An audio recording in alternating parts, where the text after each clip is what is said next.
Makes the room look twice as big.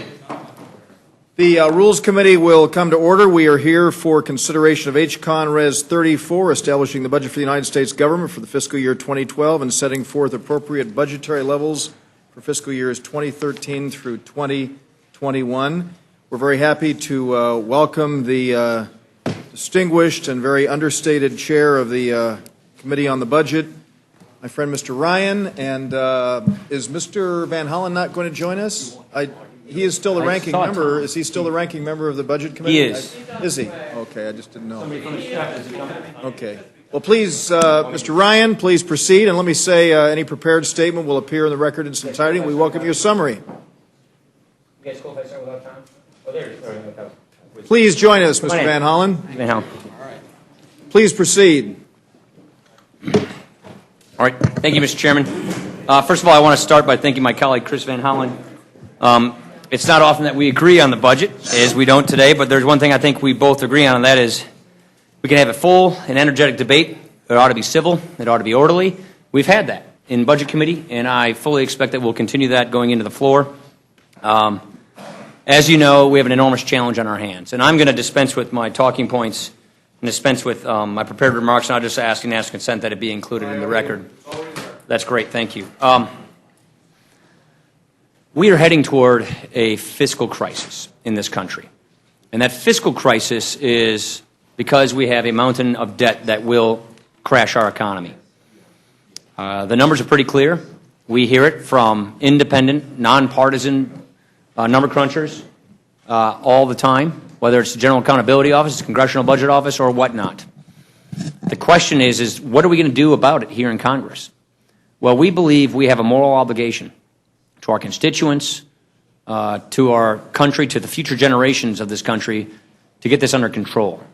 So there are four things that guide us, four objectives we are trying to achieve with our budget. Number one, get job creation back on track in America. Get this economy growing again.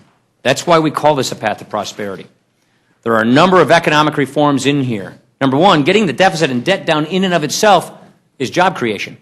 Every year you have a big deficit, that simply means more tax increases and interest rates tomorrow, and it is putting a chilling effect on hiring in America.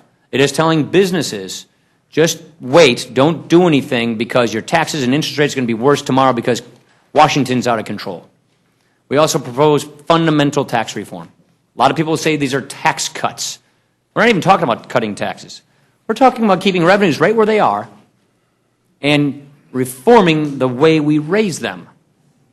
Get rid and clear out lots of the loopholes and deductions and distortions in the tax code that have been put in there by both political parties throughout many decades that distort taxes, lower tax rates in exchange.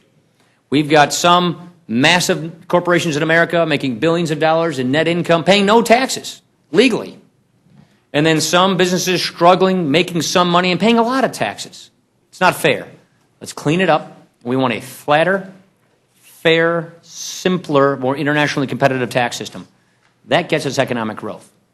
Second thing we want to do, fulfill the mission of health and retirement security. You can't look anybody in the eye with a straight face around here and tell them that Medicare and Medicaid and Social Security are not the big drivers of our debt problem.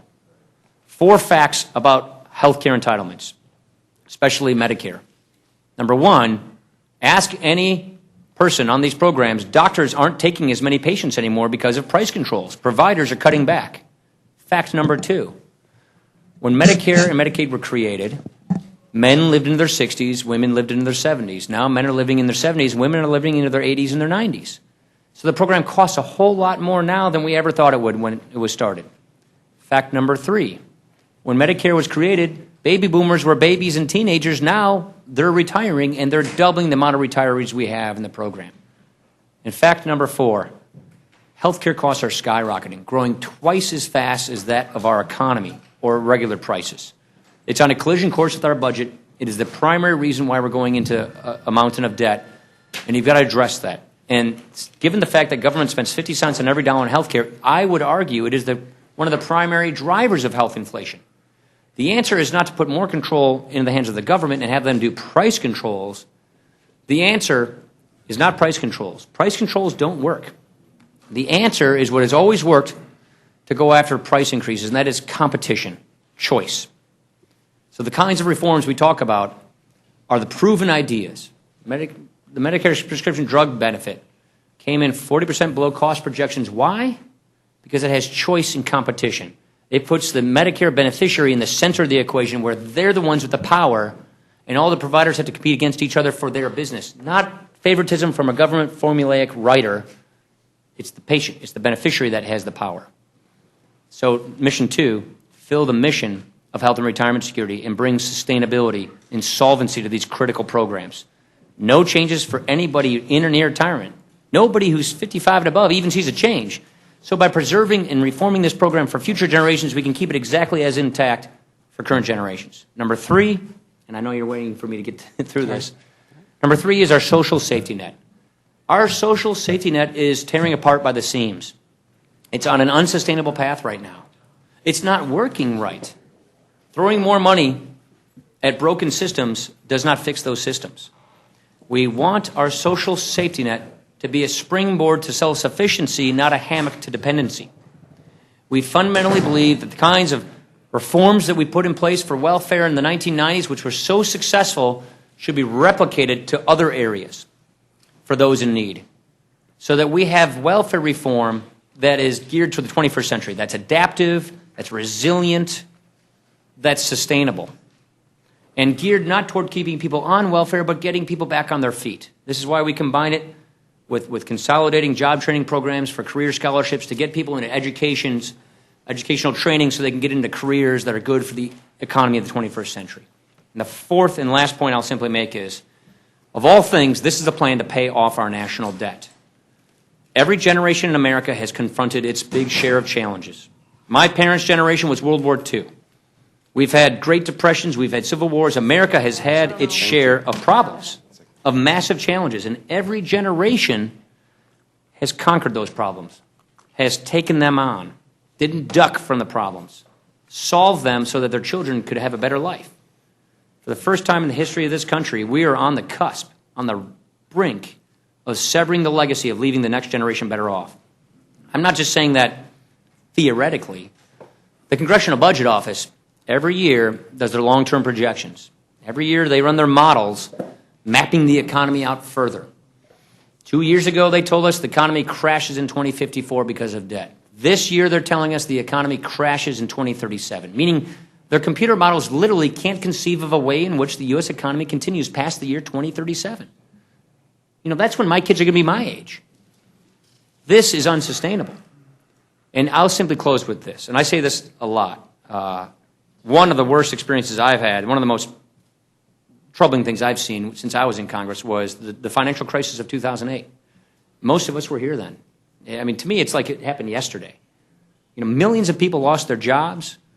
Trillions of dollars of wealth just vanished from seniors' nest eggs, from their savings. We're still reeling from this. That caught us by surprise. We didn't see it coming. None of us saw this coming. And out of that emerged, pretty ugly legislation, TARP and all the rest. A debt crisis is worse. A debt crisis would make that look like a walk in the park. And here's the rub. We see this one coming. We know it's coming. We know it's happening. And if we don't do what we need to do to prevent this debt crisis from happening, shame on us. If we can't get together to fix this problem because of politics, then we are really abdicating leadership. We are failing our constituents, we are failing our children, and we are failing to provide this country the leadership it so desperately needs at this hour of our debt crisis.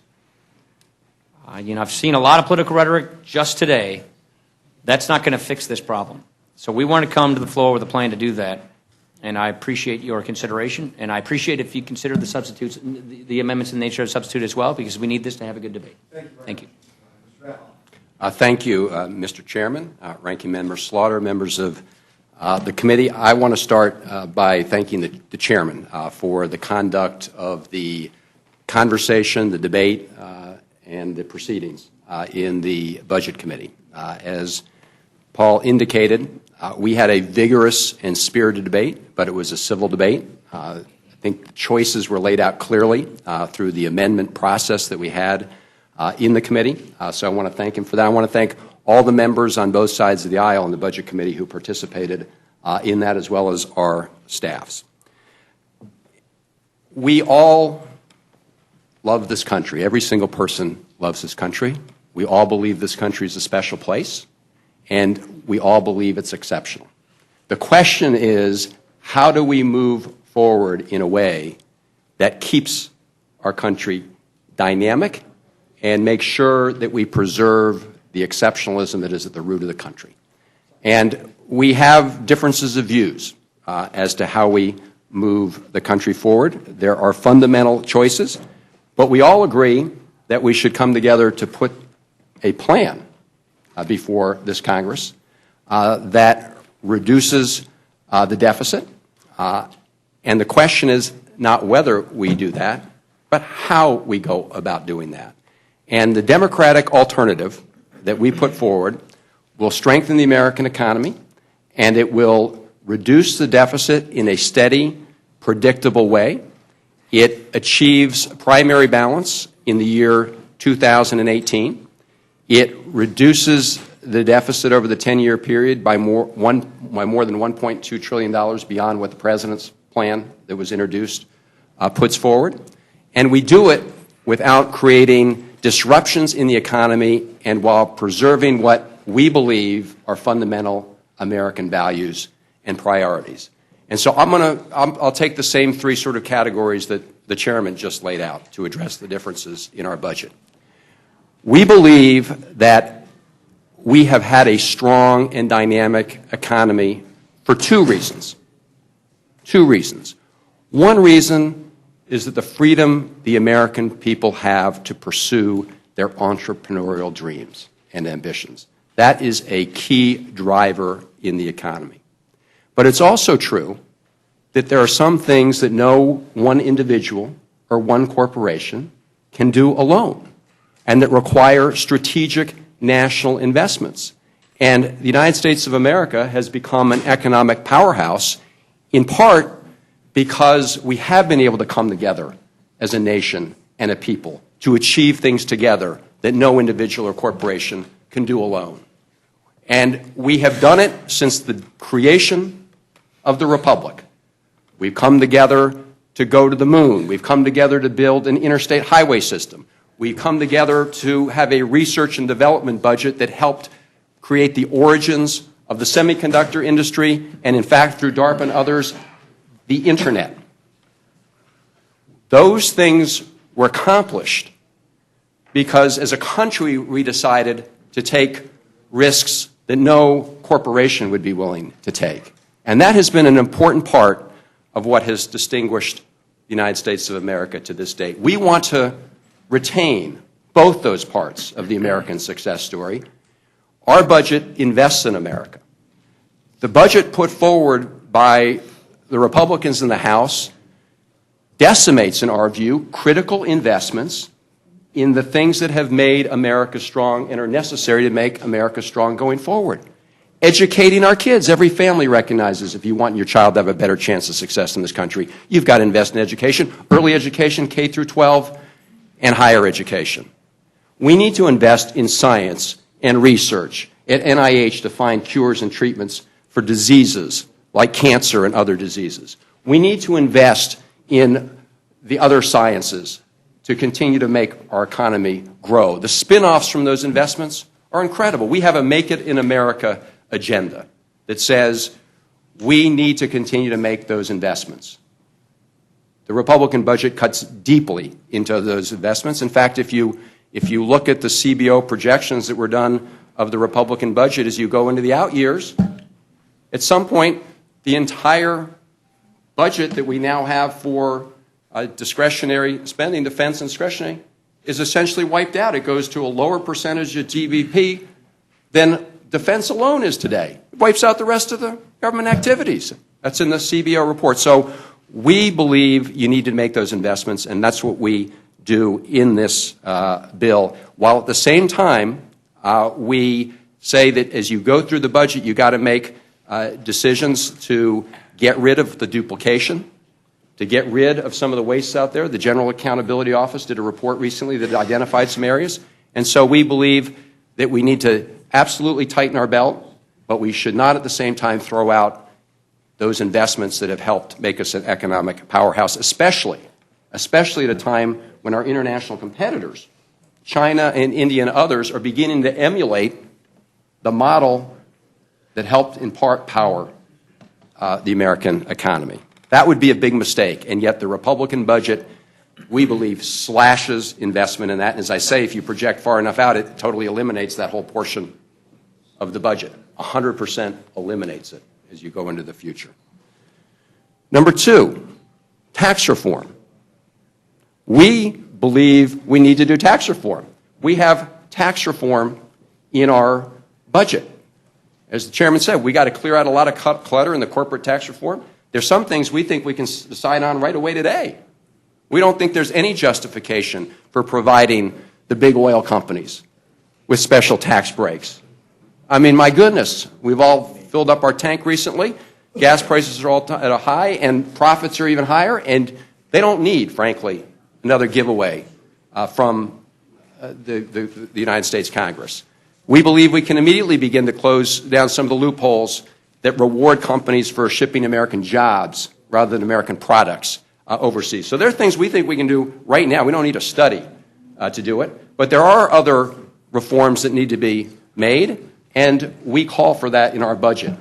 What we don't call for is another round of tax breaks for the wealthiest people in this country. Now, our budget says that at the end of 2012, we should go back to applying the same tax rates to the top 2% income earners that were in place during the Clinton administration, a period of time when we had very rapid economic growth. 20 million jobs were created during that period of time.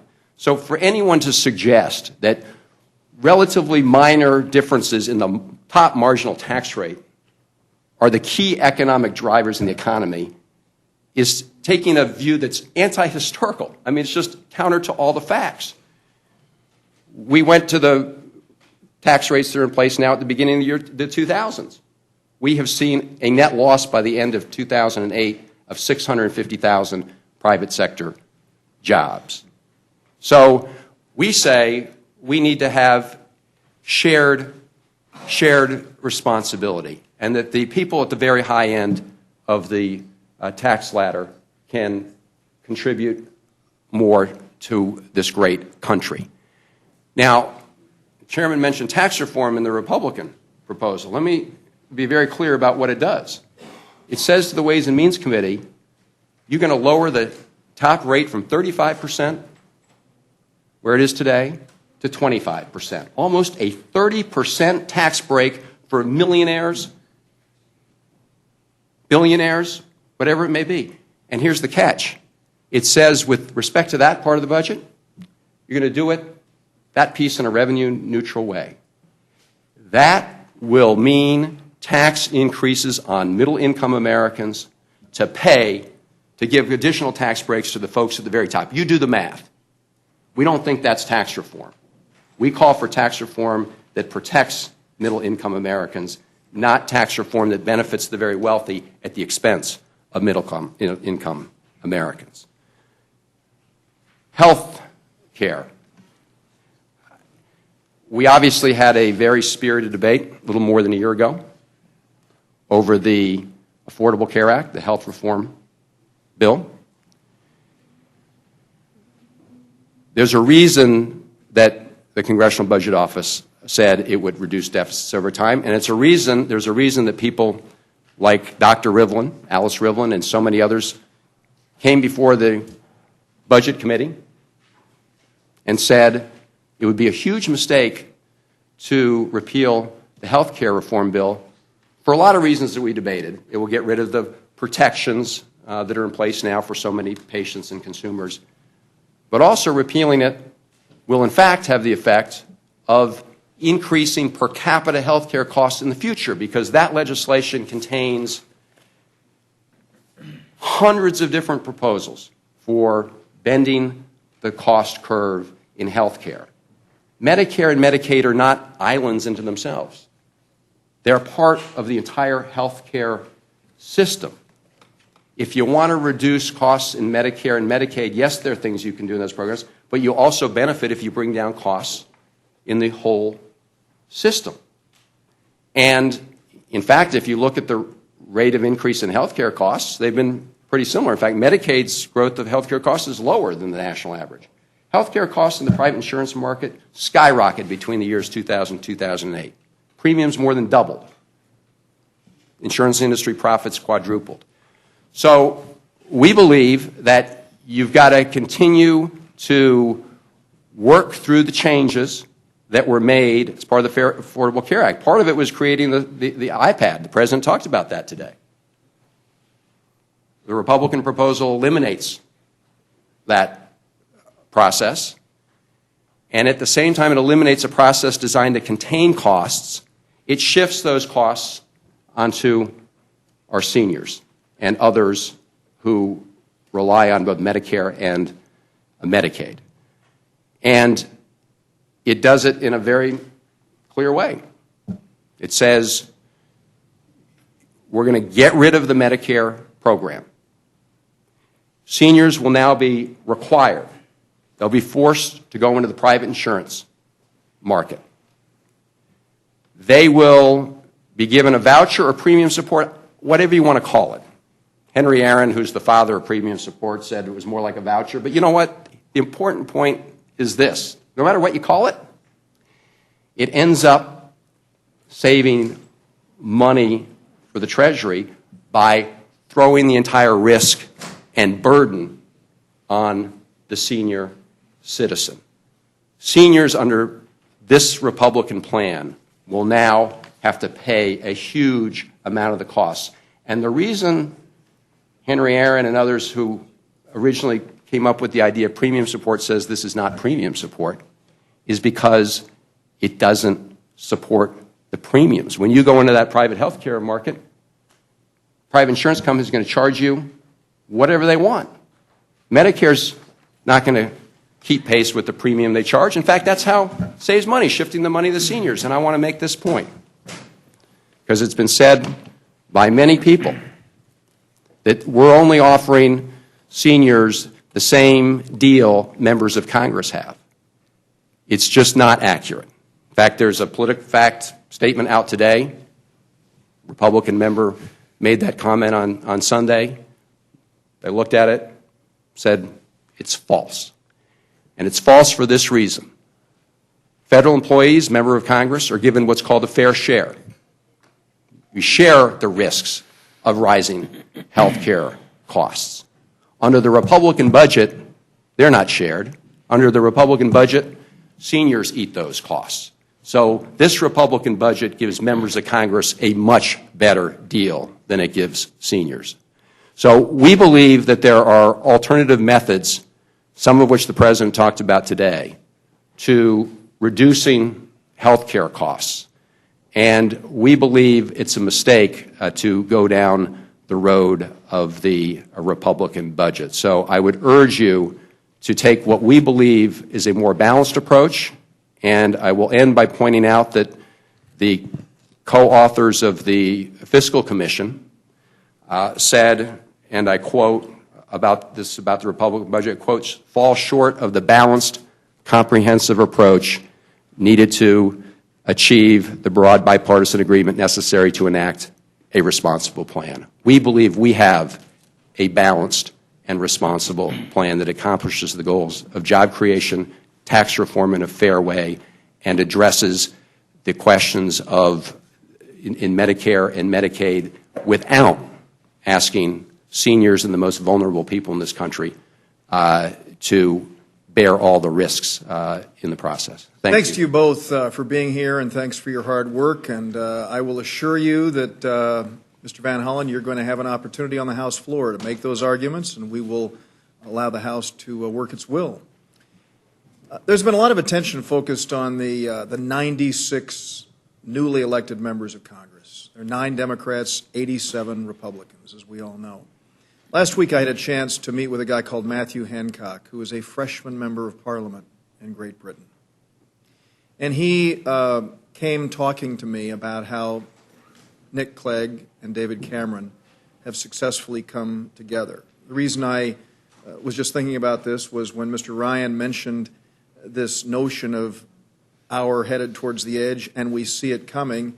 It's right across the pond is where we see it happening right now. And these two have come together and very boldly tackled the issue of spending, and they have taken on this extraordinary challenge of painful cuts. And guess what?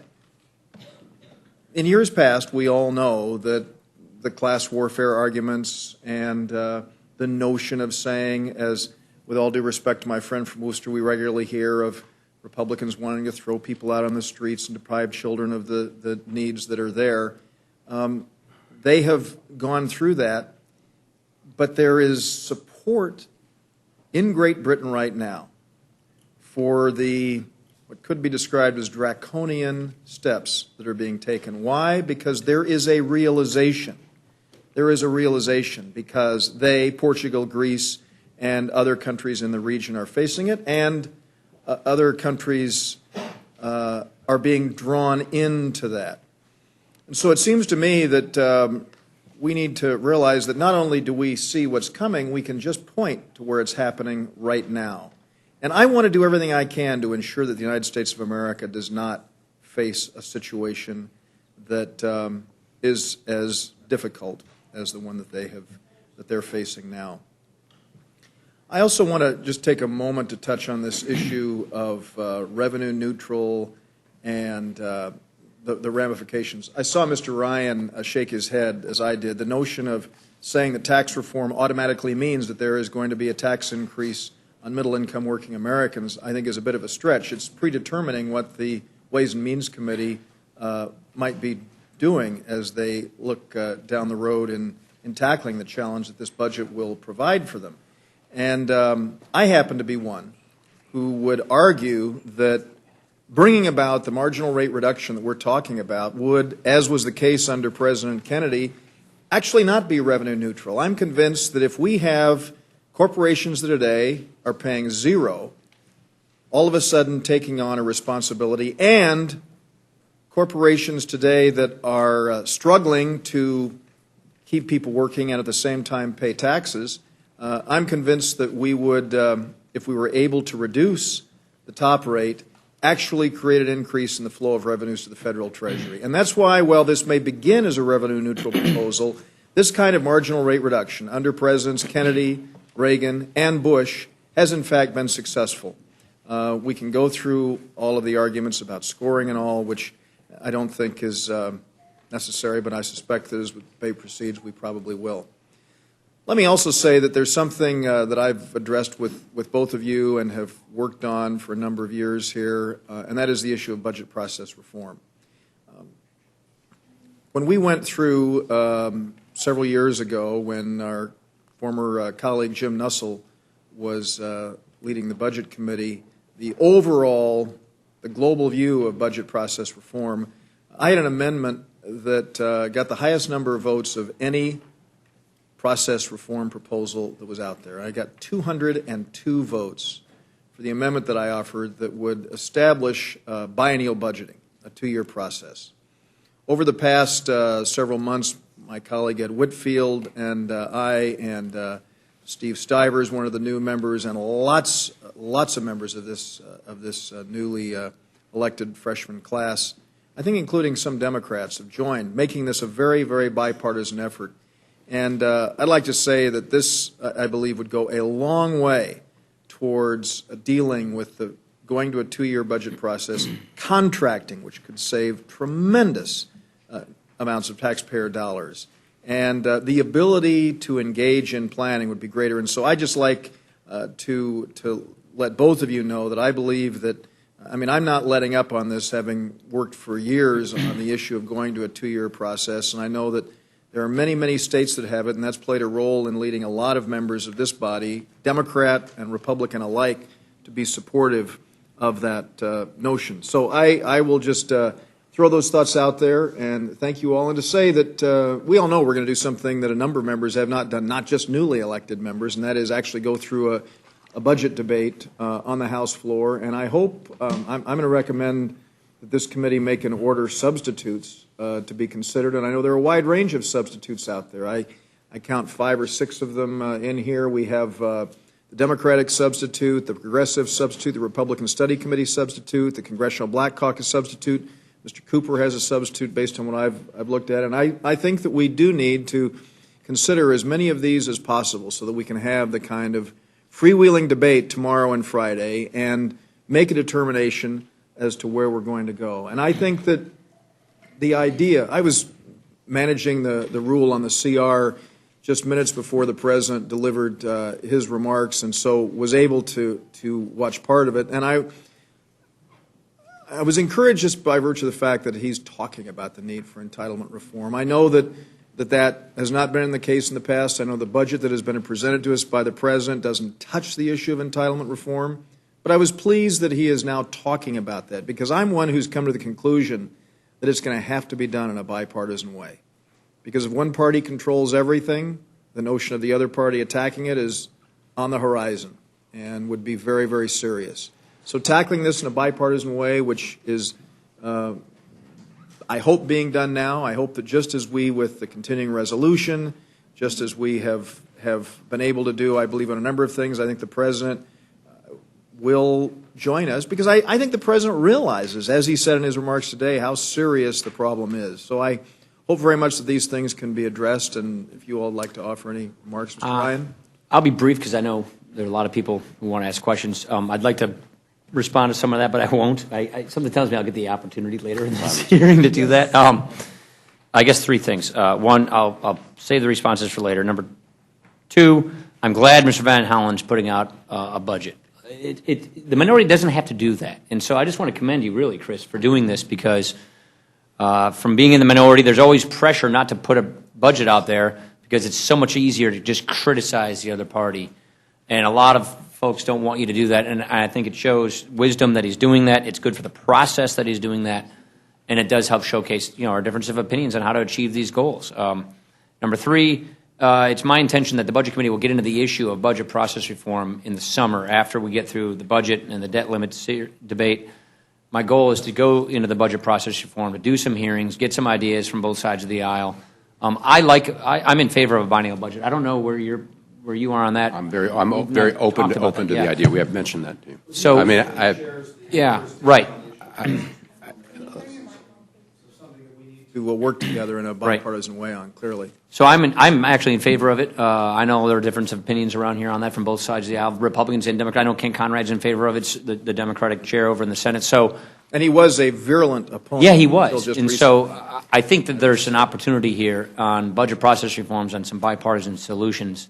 And I'll just leave it at that to get to everybody else's questions about all the other details. Mr. Sessions. Mr. Chairman, if I could if you'd like to comment. Thank you. Just a couple of things. First of all, on the whole issue of the biennial approach, you and I have had a couple of conversations. I'm very open to the idea and look forward to debating and considering that. Second, as you indicated, look, I think the President's very interested in obviously trying to find a path forward here, and I think all Americans and everyone in this room would like to find a path forward. The question is what choices we make in that process.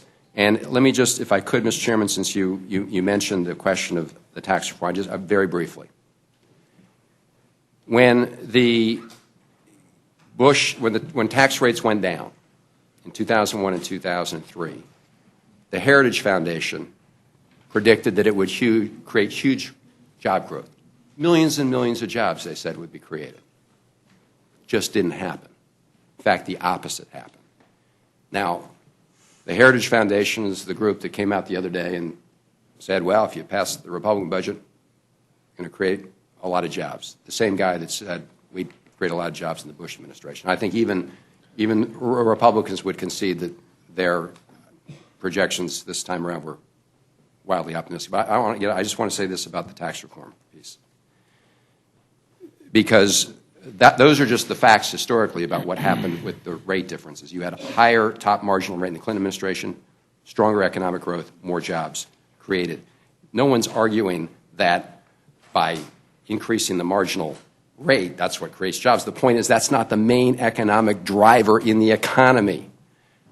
Second, if you're going to do corporate tax reform, you mentioned, I think, corporate, we do need to get out the clutter in our corporate tax code. And hopefully we can move forward to get that done on a bipartisan basis. But the reality is the corporate tax revenue is a very small slice of overall revenue.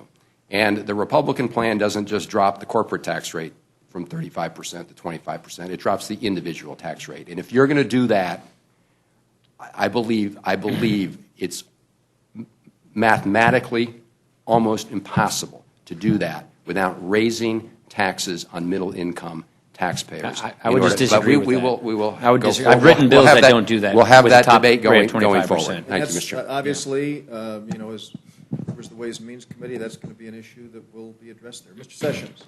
Mr. Chairman, thank you very much. Chairman Ryan, thank you for being here today. We've eagerly anticipated not only you being here, we've watched with great amazement and pride not only your development of the plan for the Republican majority, but also your clear thinking, your thoughtfulness about how to approach the future. I'd like to say that every single one of us have a lot at risk by how successful we will be. But I believe every bit of that. I believe that what your process does is include not only this generation today and those that may be ahead of us, but also those that are way behind us also. And I think you can truly say that you have done a job well done, and I'm very, very proud of you. Chris, welcome back as the ranking member. I note you brought the gentleman, Tom Kahn, with you. Tom has been a very dear friend of mine for a number of years, as I'm sure you've already heard. He is welcome up here, too. Thank you.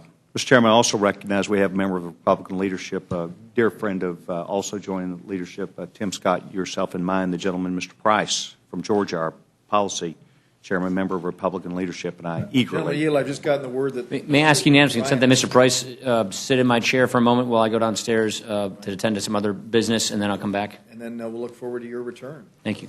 I don't fit any of the adjectives, though, that Mr. Sessions talked about. I will add the adjectives to that. The gentleman from Georgia, a member of the Republican leadership, is very welcome, and thoughtfully I would include those same accolades that I brought forth I would bring to the gentleman from Georgia. I have a number of ideas. We're all up here to talk, as the gentleman, Mr. Van Hollen, has done about his philosophy. I have no clue if anybody spent 16 years in the private sector like I had before I came to Congress, 16 years where I had to worry about hundreds of employees, families, people trying to make ends meet, come to work, safe work environment, with an opportunity for looking forward to the future. But I very quickly found that there was a philosophy that I developed, and that was that those families had a job if we followed a very careful conscript of looking forward on making sure that we subscribed to principles that would ensure the success of the business.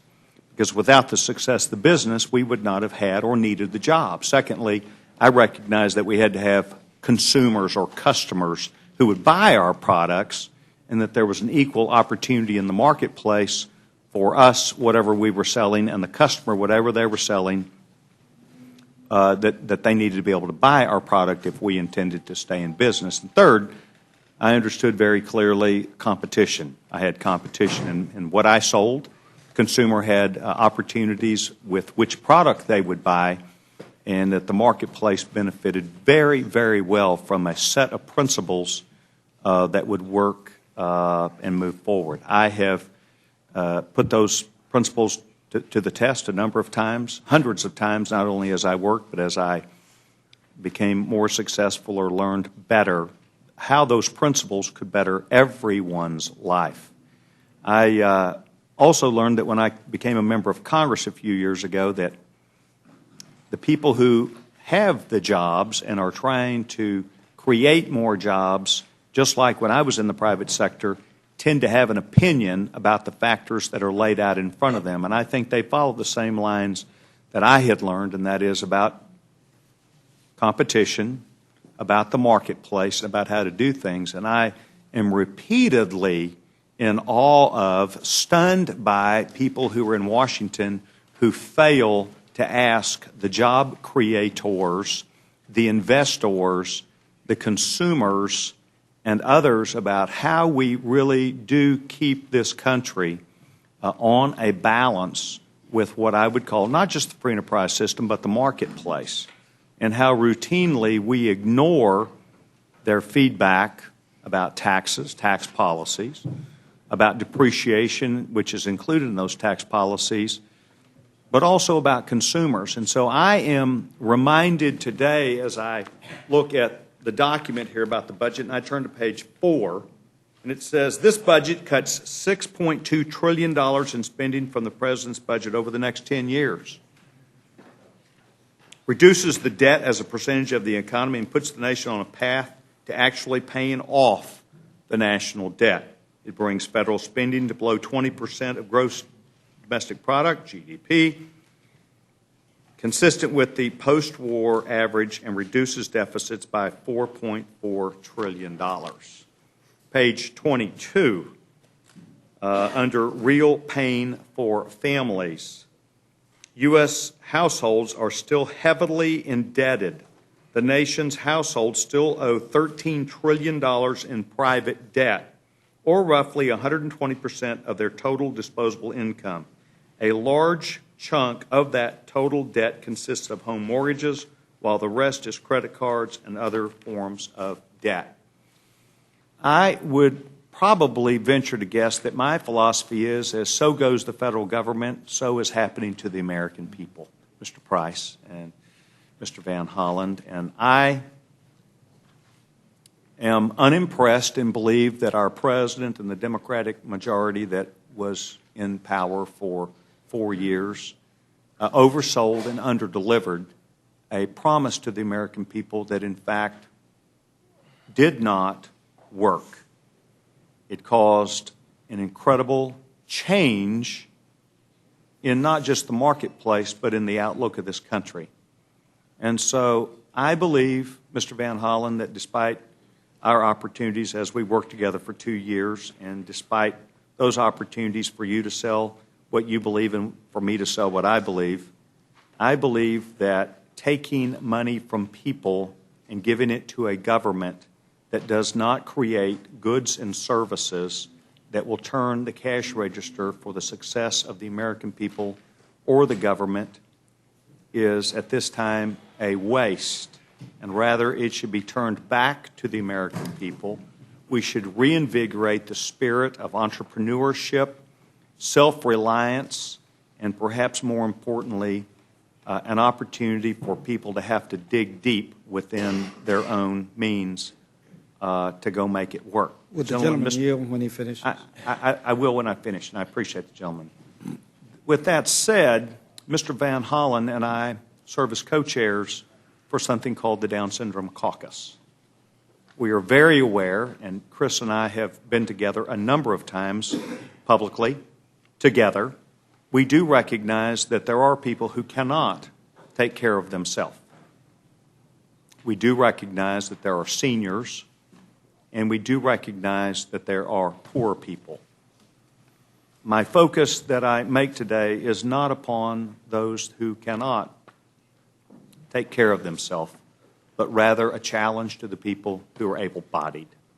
And I believe we need to bring a charge back, a challenge back to the American people, to those who can get up and push, pull, or walk behind the wagon, to challenge them and give them not only the advantages through the next generation that they will lead, but perhaps more importantly, to a successful way of life.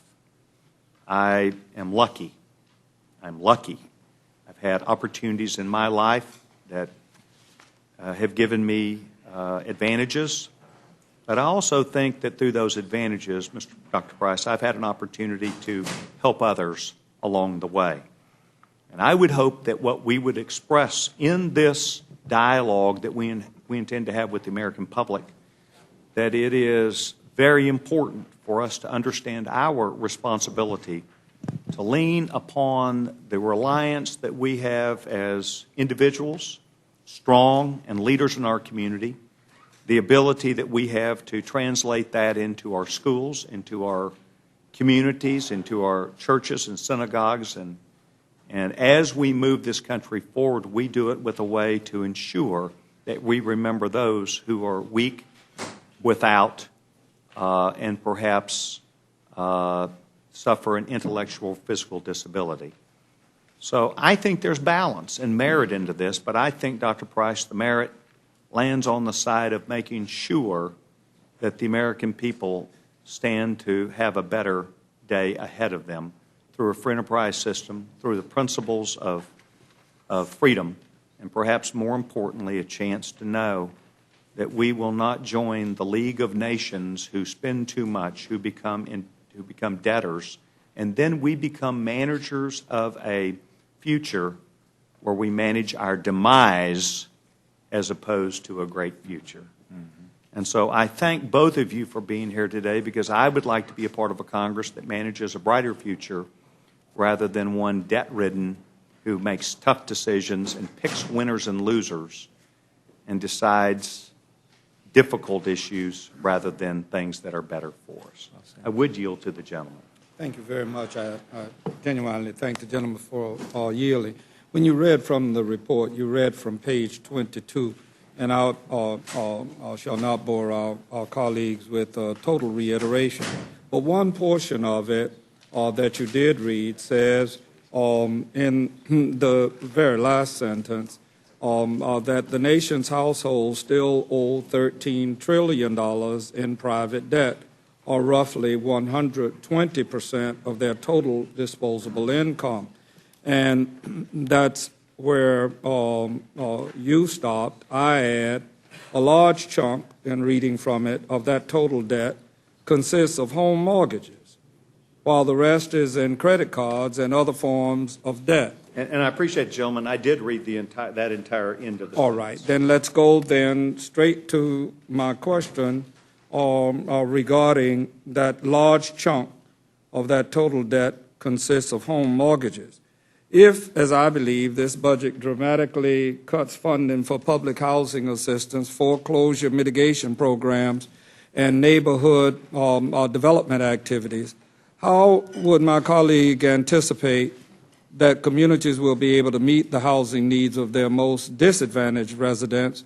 And then what, if anything, is going to be done with reference to the impending housing crisis with reference to foreclosure as it pertains to this budget? What in this budget is going to help those people? What is going to help half of public housing families who are elderly, disabled, or both, and more than 40% of the public housing households include children? Is there anything in this budget that's going to help in that area?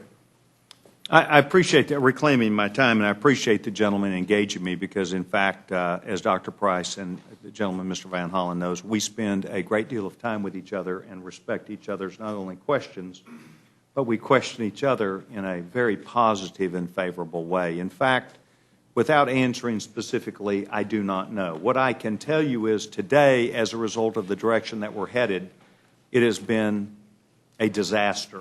It has created not only tremendous uncertainty, but as you have heard me say, those that have lost their jobs first many times are the disabled.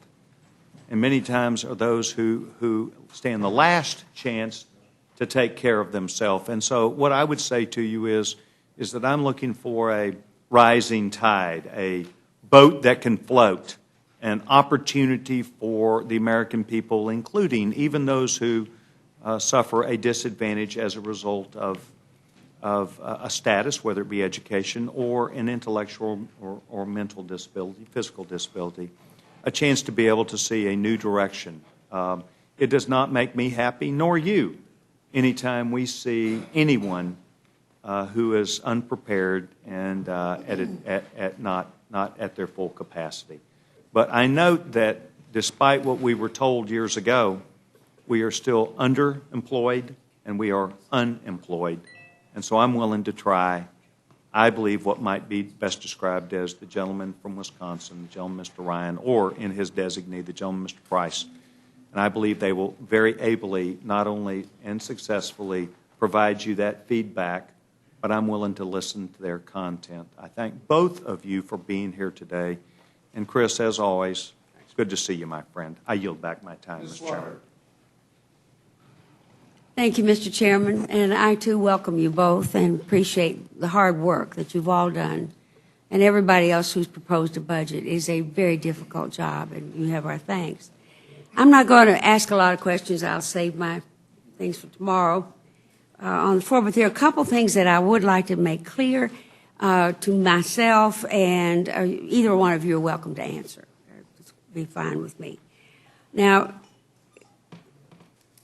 what I'm concerned about is, I just will listen to economists and policymakers. It's just a habit I've had all my life.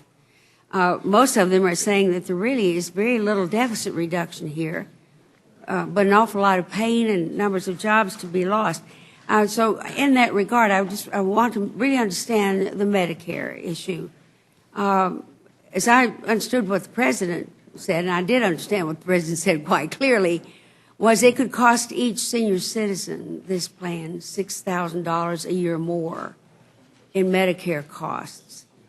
I've been concerned enough with the notion that a lot of people who are, as Mr. Sessions mentioned, people who are physically, mentally, in other ways, unable to go into the private insurance market, it's going to have a devastating effect on their lives and I think on all of ours.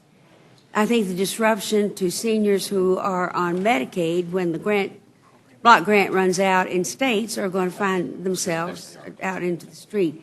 Anyway, I'm not going to go on this. I just simply want to, do you agree with the President that this would be a devastating thing on seniors and that no state that I know of or hospital believes that they can live with this portion? And I thank the gentlelady from New York and the ranking member. As a physician, this part of this budget is particularly poignant and important to me. What I see and what folks who are objective about the Medicare system right now will see, if they're honest, is that we have a system going broke.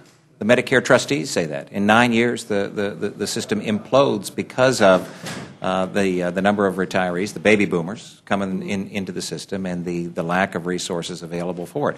So for those, if you're satisfied with the status quo, for those below the age of 55, 56, they won't have a Medicare system in place. In fact, the President's speech today outlined what his plan was, and that was to empower the individuals who will decrease the services available in Medicare.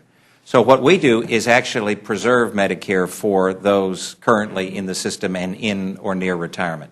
And for those below the age of 55, we actually save Medicare and save it in a way that probably most of us have talked about, and that is by saying that don't you think it would be appropriate for members of our American population to have available to them a system that's just like those members of Congress, Federal Employee Health Benefit If Program. I could just, I don't want to take a lot of time because we don't have a lot of time, but is this voucher going to cover the cost of that private health insurance? Well, with all due respect, there is no voucher. And a voucher is something that But the what is the government plan takes. for the voucher? There is no voucher. The government, a voucher system is where They the government do not have takes. to go into the public market themselves? If I may respond. Yes. A voucher is when the government takes a certain amount of money and provides it to an individual, and then the individual goes into the public market and purchases whatever service they desire. What we propose is a premium support, which is essentially what the Federal Employee Health Benefits Program is, and that is that the individual selects a health coverage policy that's correct for them, and then the resources go from the federal government to the plan itself. And so it's not a voucher program at all. Well, Dr. Price, I don't know what we could call it anything in the world. What we're saying is that we are sending senior citizens out in the public market on their own to buy health insurance. Not at all. What we're doing is saying that we guarantee and save the Medicare program for those in future generations. In private insurance plans. What we do is guarantee a health care coverage There is system. no reason to believe that for those costs seniors. won't go up. And on the Medicaid system, which is being block granted to the states, if that does not cover the cost of Medicaid in that state, or population shifts, or heaven forbid we go through another awful thing we've gone through with unemployment, what happens to them? Well, again, as a physician, I can tell you that the Medicaid population is extremely important to me. And when I worked for 20 years as a physician and took care of Medicaid patients, I understand the importance of the viability of this program. And what our budget does is saves the Medicaid program in the same way that a Democrat president and Republican Congress in the 90s saved the welfare program. And that is through block granting to the states to give the states greater flexibility to be able to cover their indigent population. Because what's right in New York may not be right in Georgia or may not be right in California. States are different, and the manner in which they're best able to provide health coverage and health services for their indigent population, it may be significantly different. Every economist that I've heard and everybody else that I've heard speak about talks about unspeakable damage to Medicare and Medicaid, which heavens knows were Democrat programs. We feel pretty good about those. We think that they've saved a lot of lives of people who couldn't have gotten help. But this is not a committee that deals with saving of lives. Well, we'll get you the list of economists who would disagree with that statement. Well, perhaps, but I don't, and I'm rather broadly read, but also I want to know about the taxes. You say you don't raise any, that right, on the middle income? Correct. Not at all. And you plan to do all this plus while taking from seniors, because I do believe that that's what's happening here, and the poor. You're pretty lavish with corporations and America's richest families. I would love to see the corporate taxes changed, but that's not happening in this budget. On the contrary, it is. At the same time, you're calling for shared sacrifice. Well, You really are not asking anybody to sacrifice who's well off and who could afford to do it. This is a hit on the middle class and the low income in this country. Well, I would respectfully disagree. And in fact, we do address the issue of corporate taxes, business tax rates, because we have the highest corporate business tax rate in the industrialized world right now, and we believe it ought to be decreased to 25%. So that we are competitive in the world. Well, what I think is that they need to pay their fair share, and that I don't want to get caught up again in an AMT, alternative minimum tax, which snared tons of people who should not have been in it. But the fact that corporations, Texaco, General Electric, and others pay no taxes at all is offensive to most people in the country. Sure. Do you agree with that? But we think they ought to pay their fair share, but right now their fair share is not competitive in the But what you're going to do to give them world. their fair share is to reduce the corporate rate 10 points. Well, that it? if they're paying nothing now, then they're not paying the rate that's currently prescribed for them. So what we do, Well, listen, I may. let me just end by saying this. I haven't heard a word from Mr. Van Hollen. I hope he's going to give me one. We have a Pulitzer Prize winner in Rochester, David K. Johnston. He's a great economist. He wrote tax reports for the New York Times for decades, and he has recently done the census numbers and found that tax cuts have done nothing to spur the economy, done nothing to generate significant job growth or to grow federal revenues. Mr. Van Hollen alluded to what the Heritage Foundation had told us, how great it was going to be in the Bush administration, that all these jobs are going to be created, and what we saw was absolutely the opposite. Why do you think that won't happen this time? Well, I'll tell you why I don't think it happened, because that's not what happened. Yes, it is. In fact, what happened is that the job growth following the 01 and the 03 tax reductions in the Bush administration were nearly 8 million new jobs. Now, what happened when we came to the summer of 2008 and the fall of 2008 were significant challenges to the financial system. There's no doubt about it. We've lost a lot of jobs, but Dr. Price. 8 million new jobs created up before the summer of 2008. That does not jibe. I know that when Mr. Sessions Well, we'll be glad to get we you were those well on numbers. our way in this country to not only getting rid of the deficit, but starting on the debt. We were well on our way into that during the Clinton administration. But I really am afraid that what you are talking about putting here today and everything that I know about it and everything that I've read about it, I don't see it creating the kinds of jobs. As a matter of fact, we've been in session 99 days today. And frankly, we've not created a single job in the Congress of the United States except for the people who work with us, or certainly no jobs in the country. We've had no job bill here, and I don't believe this is one either. Mr. Van Hollen, do you have any comment you would like to make about how many jobs are created because we paid no taxes? I do, Ms. Slaughter, as you indicated very clearly. During the Clinton administration, when we had somewhat higher tax rates, especially on people who make a whole lot of money, top 2%, the economy was roaring. In fact, David can say during the early part of the Bush administration, after those tax cuts, 8 million jobs were created before it then went and crashed. During the Clinton administration, 20 million jobs were created. Economic growth was roaring.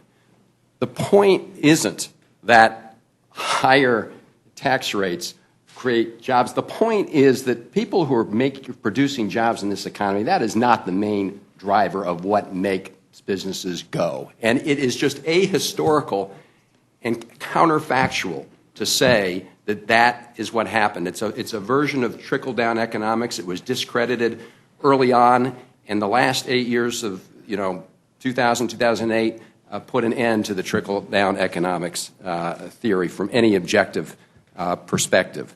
Let me say with respect to the tax rates, because this has come up again, and I have to distinguish between the corporate tax system and the individual tax system. The corporate tax system is a relatively small part of the revenue. It definitely needs reform. We call for reform of the corporate tax system in our proposal. There are some things, as I said earlier, we could do right away, like getting rid of some of the subsidies for big oil companies. We don't really need to study that problem. But, yeah, we need to do that, and you can do that in a way to deal, broaden the base and deal with the rates. Individual income taxes is what they also say they're going to reduce by 30% for folks at the top. And I'm looking forward to seeing the proposal that does that without raising taxes on middle-income Americans. We had a vote. We had an amendment in the Budget Committee that said, let's not do that by transferring the burden to the middle-income papers, and it was a party-line vote. I want to say one thing about this Medicare system. Under this plan, seniors will not be able to go into Medicare anymore. It requires you to go into the private health insurance market, where costs are rising very rapidly.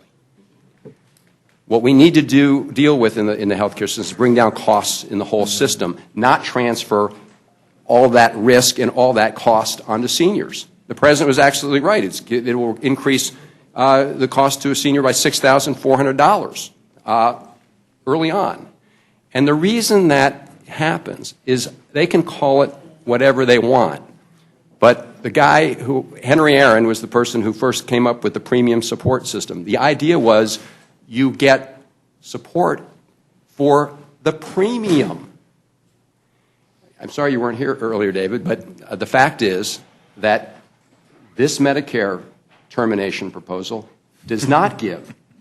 Well, you can call it what you want. All right, fine. Yeah, you can call it what you want. Okay, you get rid of Medicare. You cannot go into the Medicare program that you have today. Okay, premium support. Well, where do people think what's the idea behind premium support? It means as premiums go up, you get support. This doesn't have that. Federal employees get it. You get it. Look, I want everybody to look. This has been a fact check. Let me just read something. It got a false. David, under the federal. Tom. I'm sorry, Tom. David's your guy. Sorry, Tom. It's been. I'm sorry, Tom. I apologize, actually. It's been a busy couple days. But, Tom, let me. Okay.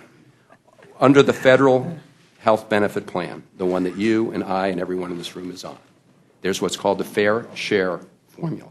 That means that the employer, in this case the federal government, pays a fixed share of the premium. So as the premium goes up, the risk to the beneficiary is fixed. That's premium support. Premium goes up, the support for the premium goes up. The whole way this plan makes money is to break the idea of premium support. That is the fundamental idea behind that. Yes, it is, because it's true.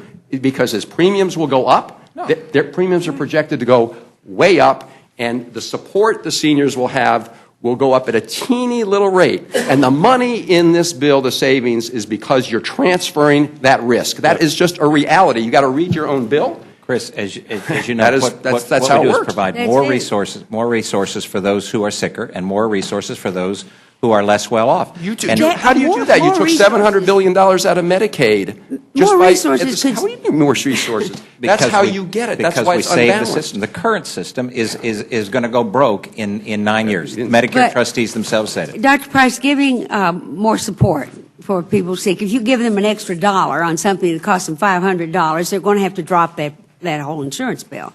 I don't think we've taken into consideration what will happen in the United States when all these sick people are off Medicare and on whatever it is that we have to give them, because we're certainly not going to let people be dying in the streets, I hope.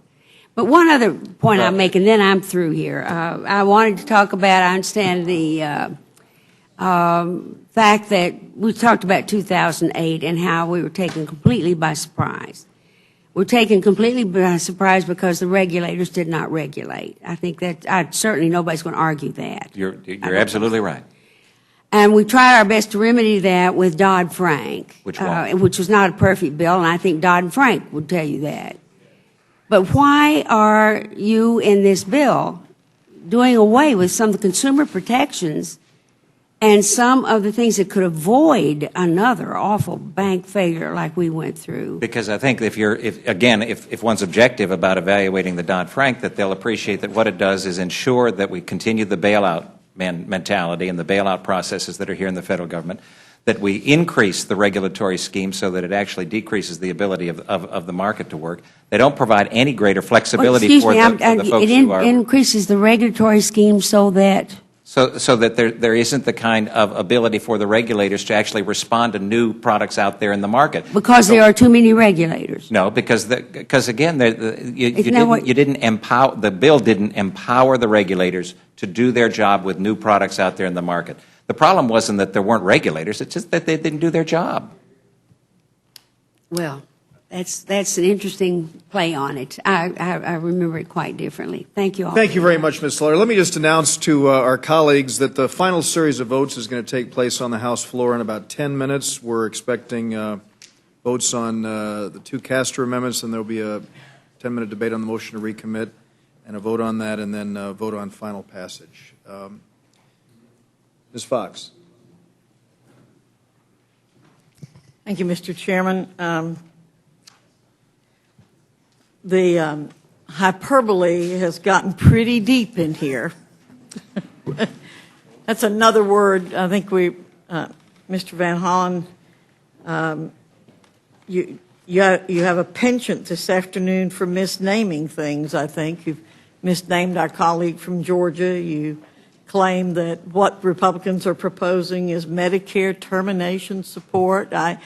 I think the vocabulary that our colleagues have come up with today is just rather remarkable.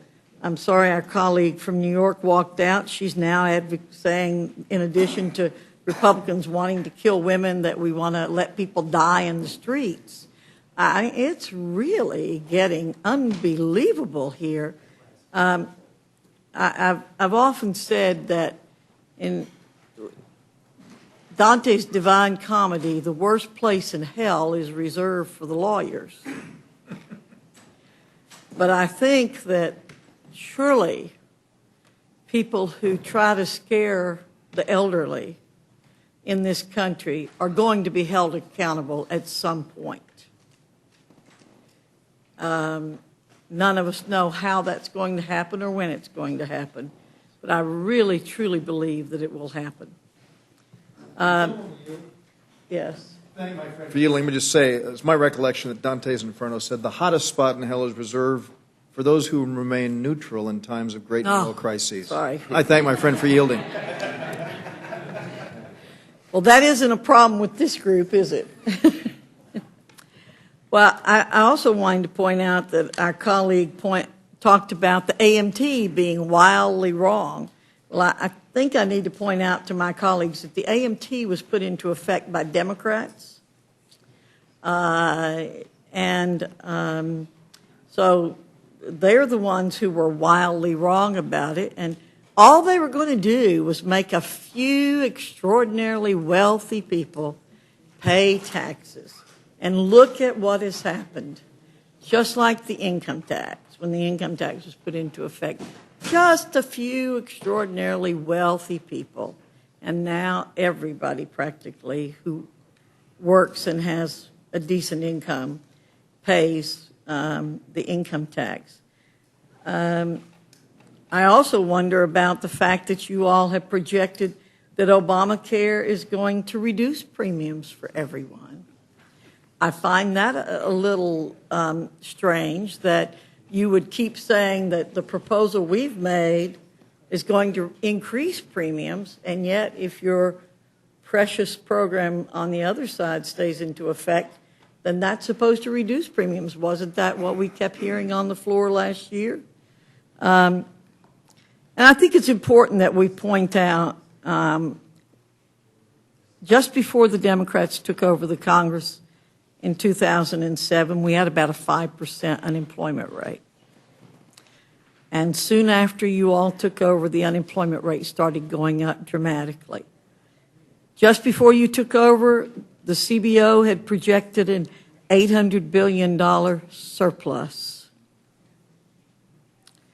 And all of a sudden, the deficit became $1 trillion under your control. So I think that the American people have seen through much of the hyperbole that's been used by our colleagues across the aisle. They're willing to listen to the facts. And what this budget does is to present the facts. What Mr. Ryan has been doing, I think, in an absolutely superb way for many months, has been out there presenting to the American people the facts about what this country is facing. And I think that it has gotten through. We have many more people paying attention to what's going on in Washington, many more people engaged, and it's because they're beginning to understand the irresponsibility that has occurred in Washington under Democratic control, and they want something changed, and they deserve something changed. We live in the greatest country in the world, and I want to see it continue to be that, and so do most Americans. And we're simply tired of hearing the scare tactics and the commentary that if you'll just let the government have a little more control of your lives, just a little more and a little more and a little more, pretty soon the government's just going to make it an idyllic situation when they've seen just exactly the opposite happen. The more government control we have, the worse things are in this country. This country was founded to provide for liberty and freedom. And what the Democrats want to do is take that away from us. And I think Americans have awakened to that issue. I want to say I'm sorry that Mr. Ryan had to leave because I tell everybody my new claim to fame is that his door's 2 doors down from me now. And I'm so proud of him and what he's been doing. He represents the best of all of us, I think, in terms of looking for solutions to the problems that we have created. Some have been created by Republicans, there's no doubt about it. Republicans overspent too, but nothing to the extent to which Democrats have tried to take over control of the lives of Americans. So I thank you both for being here, and I hope we will be able to adopt this budget and see it come to fruition. Thank you, Mr. Chairman. Thank you, and I just want to respond to a couple of things my colleague from North Carolina said. I'd be very careful about lecturing anybody on hyperbole and heated rhetoric when it comes to Medicare. And as I recall very vividly, some of the commercials that were run by the Republican National Committee against Democrats on that very issue in the last campaign about how we were trying to undercut and threaten the very viability and survivability of Medicare. I heard over and over and over again. And on the issue of government control over people's lives, I would just, again, I caution the gentlelady on lecturing us a little bit too much on that. Yesterday, we sat here for a half an hour as she read a long speech on her belief that government should control a woman's reproductive rights. So, I mean, I'd be a little bit more cautious in how I pointed fingers when it comes to some of those things. Let me just say a few things here. On the issue of Medicare, that the gentlelady from New York raised initially, I mean, here's the way I understand it. I just want to make sure we're all clear on this, because this is a big issue. And I think there's no disagreement that Medicare as we know it, if this plan were to be passed and enacted, would be, it would cease to exist. It would be different in a whole bunch of ways. But as I understand the proposal, and you don't want to call it a voucher, you want to call it a support system or whatever, but anyway, let's say a finite amount of money, say $8,000, that would be paid out to support a senior citizen's ability to choose from a variety of private plans. Whatever private plan that senior citizen would want to pick, that's up to him or her to be able to make that choice. And then you'd have a little bit of an indexing, I guess, for inflation in there over as time goes on. Am I correct on that? And for those who have significant health challenges as well as less well off. One of the concerns that people like me have is that medical inflation is very different from kind of regular inflation. Medical costs have been rising, much quicker and higher than other things. So that's number one. So, and most senior citizens, I would think, probably by the time you hit Medicare age, you might have a pre-existing condition or two, which makes it even more difficult to be able to obtain affordable private insurance. The gentleman yield. Happy to yield. I thank my friend for yielding. And I'd just like to say we've just gone into the first of two votes on the floor right now, and so I see Mr. Ryan has come back. You might want to go downstairs, cast your vote. I want to continue the hearing. We want to continue the hearing going through this. So any members who'd like to go down and cast the first vote now will obviously have 25 minutes probably after from this point until the second vote begins. But I just encourage as many members as possible to do that. And I thank my friend for yielding. And it was brought up earlier that, why would we be concerned about medical inflation rising so quickly when, in fact, we passed the Affordable Health Care Reform Bill, which we have argued and we continue to maintain would control health care costs. Well, I mean, again, we're operating off of your budget, which rescinds the Affordable Health Care Bill. So that doesn't exist for the purposes of this debate.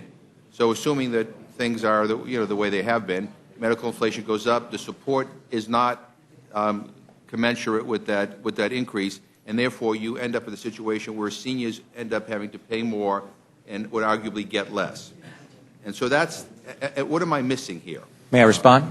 Yes. Yeah. Well, I think what you're missing is that under the current status quo, Medicare as we know it goes away. I mean, goes broke in 9 years, according to the Medicare trustees. With respect, I mean, there are a number of proposals and ideas on ways to keep Medicare solvent well beyond the time that we're being told that there may be some financial difficulty. So that's not the issue. And the reason issue is, I'm asking about on your proposal. Yes. What am I misunderstanding here? Why shouldn't senior citizens be concerned that one is they're going to end up paying more out-of-pocket expenses, and arguably they'll probably get less quality coverage in return? What you're missing, I believe, with all due respect, is that those seniors and those in and near retirement, 55 and above, would see no change to the Medicare program that they've counted on, and when we think that's important. So in other for words, those under those of us who are 55 or under, we would end up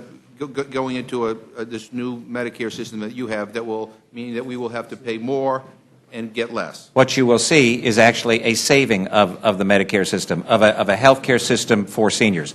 The program, that, as it currently exists, is going to be relying upon rationing of care, decreasing services to seniors, and a decreased accessibility for patients. As a physician, I know that there are many patients out there right now who can't find a Medicare physician. But under your proposal, I get a fixed voucher, or you don't want to call it a voucher, you want to call it something else, but a fixed whatever. It's flexible. I guess flexible based I don't upon know how you income, want to slice health and care. dice it. It means that, the Medicare system, for what it has come to represent in terms of, kind of a guarantee of quality. And that's care, what we have, is a guarantee. Will no longer exist. Mr. Van Hollen? We have a guarantee. It saves Medicare. Let me, You want to end Medicare as we know it. No, on the contrary. We want to save health care for seniors, and we believe this is the way to do it as opposed to rationing of care. right.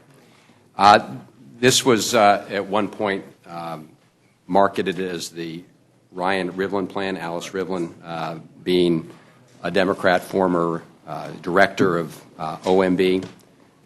Dr. Rivlin has opposed this Medicare plan for this reason. This version of it terminates the option of seniors to stay in the Medicare program as we know it today. And it changes, it into the kind of plan we've been talking about, where the reality is that seniors will now bear the rising costs of health care. And that is, we should, I have to give, the chairman credit. I mean, he's been clear about how they're going to do it. Let's be clear about the results from that. Can I just let me just make one other point that was raised sort of back and forth here with respect to Medicare, because you mentioned last fall there were a lot of ads run against Democrats for some of the reforms that were made to Medicare. We achieved savings in large part by eliminating overpayments,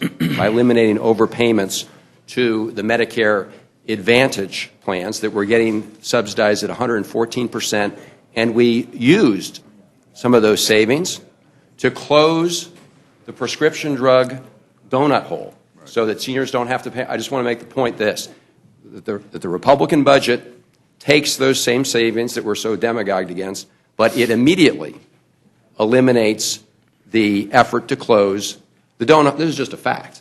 And the other benefits. So I want to make that clear, because the end of that effort to close the prescription donut hole begins the day this budget would be enacted. May I?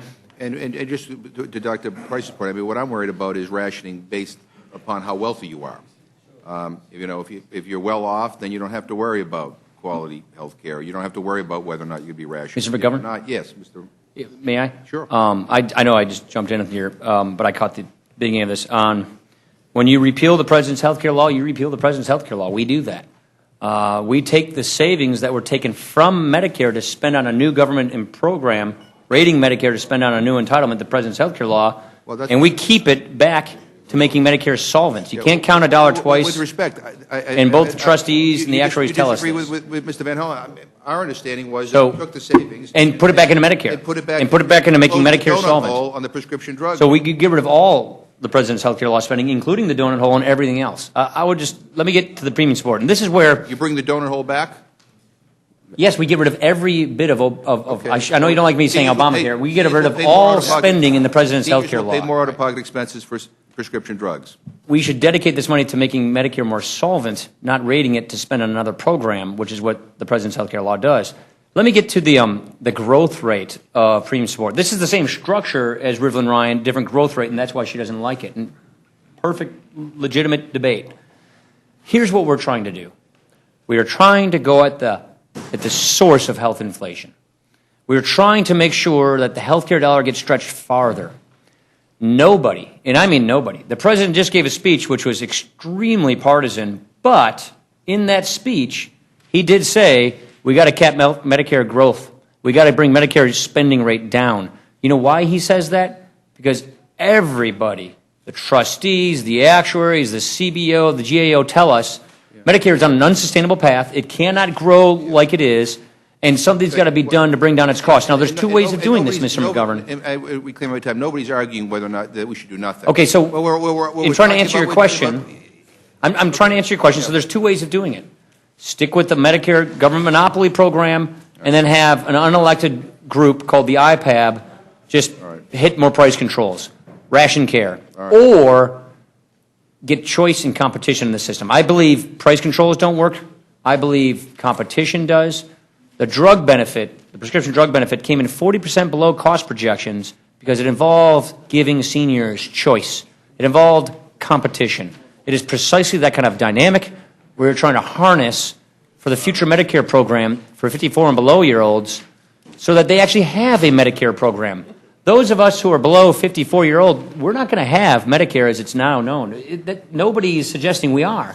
What we're trying to do is save the system for future generations, and what you can do by doing that is preserve and protect this benefit exactly as it's designed right now for people in retirement and 10 years away from retiring. Yeah, and I question whether you can protect it for those who are currently in retirement. But let me ask you another question, and that is on the individual rate for the top income earners in this country. You want to reduce it to 25%, right? You're looking at me, right? You're talking to me. Yeah, you're looking at him. I couldn't tell. 25%, right? When was the last time we were at, what was that, 25%? 28% was TEFRA, which was the 86 reform. No, when was the last time it was in the law, the 25%? I think 28 was, I think that was the lowest. If you go back to 86, I think the 86 reform. Here, you want to know why we're doing that, I guess? Obviously, you don't agree with that. I'm trying to figure out when the last time, the corporate. I don't think we have. Rate was at 25%. I would simply say that we're in the 21st century right now. We're competing against the likes of China, India, and others. The international industrial country average tax rate is 25% on businesses. So here's the problem. When we keep taxing ourselves a lot more than our foreign competitors tax their businesses, we lose, they win. So why do we want to tax America's job creators, America's businesses, America's exporters at the highest tax rate in the industrialized world, which once Japan's law kicks in, it will be the highest of everybody, when the rest of the world is back down at a 25% rate? So all we're simply doing is getting us on par with the rest of the world, not even exceeding them, and we believe you need to be competitive. Mr. Van Hollen? By the way, we're doing it on a revenue-neutral basis. Clear out the clutter, lower the rates. Let me, and we've gone over the Medicare guarantee piece, but I do think it's important to comment on this tax issue that you raised, because as we talked earlier, corporate income taxes are a relatively small part of overall revenues. And it is true. And I was talking about individuals. Yeah, and it is true that the corporate tax code is riddled with all sorts of junk and special interest protections, and we should prune all that and clear it out, and that should be done. But the bulk of the revenue that comes in is from the individual tax code, and they're not proposing just to take the corporate one down as part of a broad basing. They're proposing also to take the individual tax code. And when you do that, the reality is, and looking forward to seeing the plan, you will transfer, in my view, you're definitely going to transfer a tax burden to middle-income taxpayers. You are cutting the marginal income tax rate for millionaires by 30%, saying you're doing it in a revenue-neutral way. Where's the money coming from? It's going to require a transfer of income, in my view, from middle income to the higher. May I add some clarity to that point, Mr. McGovern? If I can get a couple of questions in first. Okay, no, but I can address your question if you'd like me to. But I raise the issue because I am worried about whether it will be transferred based on the amendment that you mentioned before that took place in the committee, which was an amendment in the Budget Committee that was rejected along party line that said expressing a sense of the House, not requiring anything, expressing a sense of the House to prevent tax increases on individuals earning less than $200,000 and couples earning less than $250,000. I don't know why that would be such a controversial sense of Congress to approve in a budget markup if we were absolutely certain that middle-class families it wouldn't be. So I can get at your question now? Go ahead. Okay, so what we're talking about, and I can't speak for Chairman Camp and tell you exactly what the Ways and Means Committee is going to do, because the Budget Committee doesn't write the tax laws. But this was just a sense of the So what we're talking about is taking a lot of the loopholes and deductions away, which, by the way, it's the top two rate filers, the people in the top two brackets, they're the ones who itemize their deductions. It's the wealthier people who are the ones who get all the tax breaks in the tax code. So if you take away some of the tax breaks and lower the tax rates, it's a wash. Now, I have my own bill that I've had run and scored and looked at that has a top tax rate of 25%. It's 10% tax rate for the first $100,000 of families with generous standard personal and family exemptions, such that a family of four earning about $36,600 wouldn't even pay income taxes until they make after that amount, and then 25% above that. That's my own personal bill. The point I'm trying to make is, by broadening the tax base, you're taking away tax deductions uniquely enjoyed and disproportionately enjoyed by higher income earners in those top rates. In exchange, you can lower it. Here's the other point I think we should not miss. About half of the income, more than half of the income coming through the individual tax code is small businesses, subchapter S corporations, limited liability partnerships. We call them pass-through entities in the Ways and Means Committee, meaning most of the jobs in America don't come from corporations. They come from small businesses, successful small businesses. And most of them pay their taxes as individuals. So the President's law takes the top tax rate to 44.8%. So we're talking about taxing successful small businesses at 45% under the President's budget? I come from a family of small That's businesses. I don't ridiculous. want to be That's going pressured on to kill the jobs and small growth. businesses because So we want to that's bring my it down to a family background. normalized rate, My concern, globally competitive. My concern about this budget and the priorities, as well as my concern about H.R. 1 and the subsequent compromises, that what we're seeing here is, and I think this budget would be the kind of the frosting on the cake, would represent the largest redistribution of wealth from the middle class and the poor to the wealthy in American Yeah, we just disagree with that. No. Well, that's my conclusion. Where are we on the second vote? I yield to the gentleman for On the first Well, vote. just a quick fact. Did you vote? No, is it over? You could. No, you better. I mean, I'll I'm not be trying right. to knock you. No, very quick fact. And this is why the Bipartisan Fiscal Commission said that the Republican plan was unbalanced. There's a difference in the Fiscal Commission's approach, more balanced approach. They have $2 trillion more in revenue than this plan, because what this plan does is it cuts Medicaid by $700 billion before you even get to repealing the health care bill and the Medicaid in there. So, the Center for Budget and Policy Priorities has said essentially that 2/3 of the cuts come from working families and vulnerable individuals. So, I mean, and recognize it's a big redistribution. I'm going to have to go run to vote. He's got to vote, and I won't. Yeah. You got. Oh, good. You got somebody here. Okay. Well, I just want to make sure there was somebody on this side to represent your views. Respond to Mr. Van Hollen's comment about the report. Yeah. That your plan is unbalanced. The first sentence in that statement from Erskine Bowles and Alan Simpson was that our plan was credible, straightforward, and honest. Let me say it again. Co-chairs of the President's Deficit Reduction Commission said our plan was credible, straightforward, and honest.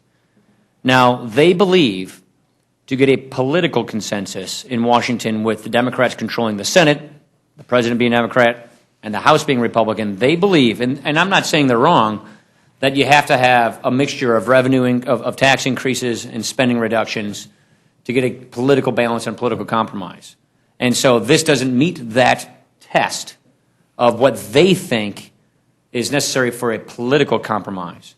But with respect to a plan, they say it's credible, straightforward, and honest. Well, thank you for helping us understand what unbalanced means. To Democrats, it means we've got to raise taxes. We can't just cut spending. Mr. Woodall, I believe you're next. Thank you, Madam Chair. I have the great pleasure of being the Rules Committee designee to the Budget Committee, and I've enjoyed working with you both in that capacity. Let me ask you, Mr. Tonk, I would have rather asked Mr. Van Hollen, but you being a newer member to the committee, as I'm a newer member, may have a better answer. As folks have described the Medicare changes, every single person that I've heard describe it on that side of the aisle has described it as seniors losing access to Medicare. As I understand what you and I passed out of the committee, unless you're one of those folks who considers 54 to be an old age, not a single senior has their Medicare program changed in any way whatsoever. Is that the same way you understood that language? Our concern is about the impact that is going to befall the senior community. And, as we look at it now, but the senior community, I'm trying, seniors that may be why I don't understand. Out of their pocket what they're now paying. Is that right? So folks age 55 and older are at risk for paying twice tomorrow what they're paying today. Is that your understanding of the bill? We believe that because you're pushing them into the private market, and we have to acknowledge that over the course of Medicare, private sector premiums have grown by 5,000%. Because I've heard folks say that over and over again. Hey, you're pushing people who are 55 years of age and older into the private market. And my understanding is not only are we not pushing them into the private market, we're not changing a single thing for them, and Medicare will continue to exist in perpetuity as everyone understands it today. So I'm glad to know that what we're hearing is just confusion, because I'm right about that, aren't I, Mr. Chairman? That's right. That It doesn't change a thing for anybody 55 and older. They stay in their traditional Medicare for the rest of their lives. And here's the point. You got to do reforms like this for the younger generation so you can keep this commitment to the current generation. Our thinking is, given the debt crisis that's coming, let's get ahead of it. Let's preempt it. And let's do it so that people who've already retired and organized their lives around these programs, or people who are about to retire, who are planning their lives around these programs, who have had this promise made to them, let's make sure that we can keep that promise. But you can't keep that promise unless you fix Medicare for the future. And so we will absorb debt in this country to be able to keep that promise, but we can absorb debt at these levels because we're getting the rest of all of the bills paid, the rest of the debt down. We're getting the debt in total on a downward glide path. So we believe that the country can afford to keep this commitment to people in and near retirement if we act soon to arrest this incredible increase in our debt. And that's what our goal is to do. We want to preempt austerity, not have austerity. Would the gentleman from Georgia I'd be happy yield to a moment? I wonder if Mr. Ryan, you have any explanation at all for why our colleagues on the other side of the aisle continue to say the opposite of what you are saying. Can you have any idea? I try not to get into people's motives. I don't know. Well, reclaiming my time, because you and Mr. Van Hollen said a lot of really nice things to each other when you sat down here today about how much you enjoyed working together and what an honest conversation that had been. And that is exactly, and Mr. Tonka may be able to speak to that was exactly the sense that I got throughout that entire hearing and markup process. I mean, that has been my experience for every hearing that we've had in the Budget Committee, and that markup was that folks have come to the table as honest brokers with honest disagreements and extreme disagreements, but an honest conversation about what has happened. And what has confounded me is, since we reported that bill out of committee, that tenor seems to have changed dramatically. And that's the reason I ask you that question, Mr. Bach, because you and I have had access to the same data, and so we know good and well that nothing's going to change in Medicare for those folks 55 years of age or older. We know good and well that if we do nothing, as Chairman Ryan's pointed out, 9 years from now, the program's absolutely going to change. It's going to change for somebody. It's going to change for taxpayers who have to fund it differently, or it's going to change for seniors who get to access it differently. Knowing these things to be true and knowing that we collectively have to act. Now, granted, back in February, there might have been a disagreement about whether or not we needed to act. When the President's budget came up here, there was absolutely no action in it. Today, we've got a very different circumstance. We've got a CBC budget here that acts. We've got Chairman Ryan's, the Budget Committee work product that acts. We've got Mr. Van Hollen's substitute that acts.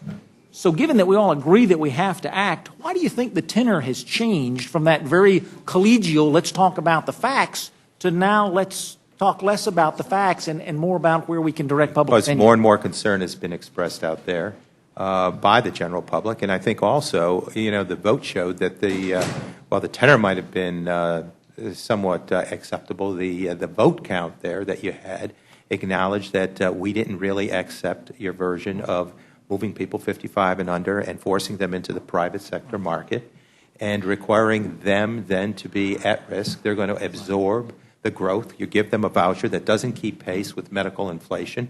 Those are important factors that will drive the risk from government over to the private, over to the individuals. That's one of those things that really delights me as someone who's under the age of 55. My folks live in rural Georgia. My dad just turned 65, went on Medicare. He can't find a doctor who'll take him. Can't find a doctor who'll take him. And so we talk about forcing people out of the government-run system where they can't find care into something that they get to choose for themselves, into what they like best. I'm actually delighted to be headed in that direction. And as a taxpayer, I know for a fact I bear that risk anyway. I either bear that risk as a working American because I'm going to pay additionally for a Medicare program that's going bankrupt, or I bear that risk as an individual where I'm going to pay additionally because the Medicare program is going bankrupt, but at least I'm paying additionally for something that I choose. But you're missing a point in the middle where people are talking about bending that cost curve of Medicare, making certain it's more affordable. I mean, even with the concerns I hear from my seniors, pharmaceutical costs, the filling of the donut hole was a big point going forward for them because many of their out-of-pocket expenses were coming with that donut hole that they had to fill. And now knowing that that reform was there and taking that away, you're going to impact even those over 55. That is a fascinating trend in government, and I just showed up in January, so I haven't been privy to all of these things. But here we have a benefit that was not available at all 6 years ago. It didn't exist, and everyone in America was required to pay for every nickel of their pharmaceutical expenses. And here we are 6 years later, and the debate is, golly, I don't have to pay for my first couple of thousand, and I don't have to pay for my last 1,000, but I got to pay for some in the middle, and somebody else should bear that burden. It's a troubling way how quickly this entitlements begin to move. But let me ask you, as my understanding from Mr. Van Hollen was that he did not like the way that the Budget Committee's plan reduced or suggested to the Ways and Means Committee that rates get reduced from 35% down to 25%. His alternative was to raise personal and S-corp rates and pass-through rates from 35 to 39.6%. Is that Well, the concern is as you drop from 35 to 25 and you squeeze that balloon, it's going to bulge somewhere else, and someone else is picking up those payments. And I think that was his big concern. I've in a revenue-neutral situation. I've wondered about that because I read a report the other day that $2.9 trillion in loopholes that the Budget Committee, Mark, closes, that's in order to move to 25% rates in a budget, in a revenue-neutral way, we're going to end up closing 2.9, asking the Ways and Means Committee to close $2.9 trillion in loopholes, giveaways, those what I would call economic drags. On the I don't know the tax expenditure side of that, if the number 2.9 is accurate or not. We have about $1 trillion a year in tax expenditures. So extrapolate that out to over 10 years. Do the math. Our point is, let's get on the path to economic growth. Let's have a tax code that's simpler, so you don't have all this burdensome compliance problems. Let's have a tax code that's flatter. By the way, by having flatter tax rates, especially because this is what small businesses pay, it's more internationally competitive, but also it's better for recessions. Higher tax rates means your revenues drop fast in recessions. Look at California. I mean, look at states. By having flatter tax rates, you have more resilient tax revenues. So it's more stable tax revenues. The third point is we've got to remember this is not the 20th century where we can just take it for granted that America is going to be the lone economic superpower. No more. I mean, whether you got 5 employees or 5,000 employees, you're probably competing against a manufacturer in China, in India, wherever. And they tax their businesses no more than 25%. So come on, we've got to make sure we can be internationally competitive. And so we're saying, let's clean the code up on a revenue-neutral basis, which is not cutting taxes, it's cleaning the code up to lower the revenues, and it's the people at the high end that use those loopholes anyway. So there's 2 ways to go at this. Do we want to just keep borrowing and taxing and spending, hoping that works, which has proven to fail, or do we want prosperity? Do we want economic growth? Do we want, at the end of the day, the role of the government is really what the debate is about here, I think. We believe the role of government should be what it historically has been, protect our natural rights, promote equal opportunity so people can make the most of their lives. We want to fix the safety net so we can get people on their feet on the lives of self-sufficiency and have a dynamic economy of prosperity, ingenuity, so that more jobs and more businesses are being created. The other idea is to have the government grow dramatically in size, redistribute more and more, and try to equalize the results of people's lives. Not promote equal opportunity, but equal outcomes. Which is an absolute. That's a far more stagnant society than what we've traditionally had. That is not the traditional role of our federal government that our founders envisioned. And so, at the end of the day, there's a just different philosophy here at play. And, I think that's what it's all comes down to. Representative Woodall, if you're trying to convince me that if you use the loophole shutdown to allow for the trickle-down not to impact the middle and lower income strata, well, if you look at the curve for salary growth in this country over the last couple of decades, there's this exponential rise up for the income strata that you want to help. So in this course of time, those dollars that they're earning are going to rise exponentially, so that as you reduce that burden that you're cutting away is growing with time, and you've seen a flat curve with the middle income strata. So don't convince me that the loophole closure is going to protect the groups, the income strata on the bottom. They have endured all of this tax injustice. As that rises, as the salaries of the millionaires and billionaires continue to rise, your adjusting downward is going to more than eat up that tax loophole closure. Well, I don't want to get into tax justice. Right there just tells me buyer beware from the middle class. When 50% of the population's paying 97% of the income taxes, tax justice well, in a means different recession. things to different people. But reclaiming well, my when time, you have a flat reclaiming curve, my time. Well, when you have a flat curve, Will the gentleman yield? Be happy I'd just to. like to inform any members who haven't voted, the clock has expired, and there are just a few members who have not voted on this second vote that's taking place on the floor right now. The second vote that's taking place on the floor right now was a 5-minute vote. And I try to ensure that everyone in this committee has an opportunity to participate and take whatever time that they like, but that doesn't mean that I don't try to encourage the process along. I just announced that we've had 2 witnesses in the last 2 hours, and we only have 16 to go, so we look forward to a fascinating evening. So I thank my friend for yielding.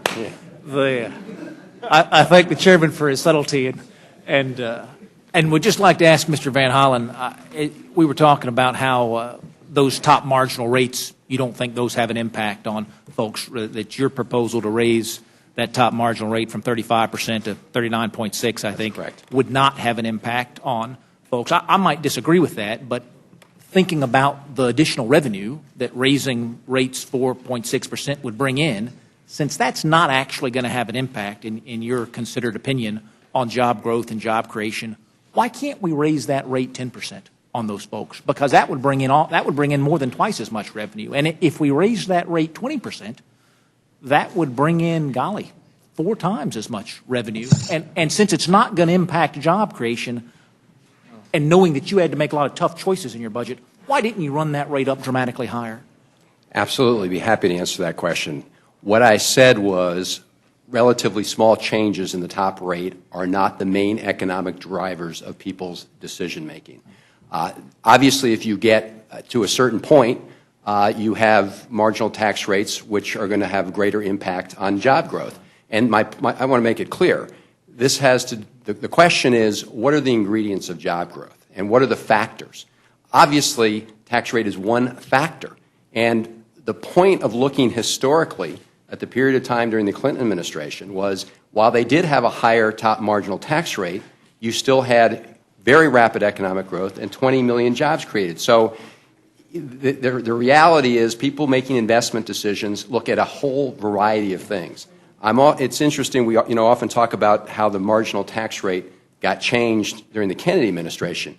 It did, but it also, and Republican members are fond of mentioning that, but it actually went down to a very high rate, to about 50%. But my point is this. My point is that going from 35 to 39 is not the major driver in market decisions in terms of investment and growth, and I think the historical record is very clear there. Well, you may be able to persuade some folks about that. I wonder if we look at the competitiveness side, maybe it doesn't drive their decisions to create those jobs. I would argue that it does, but does it prevent them from being competitive in a global economy?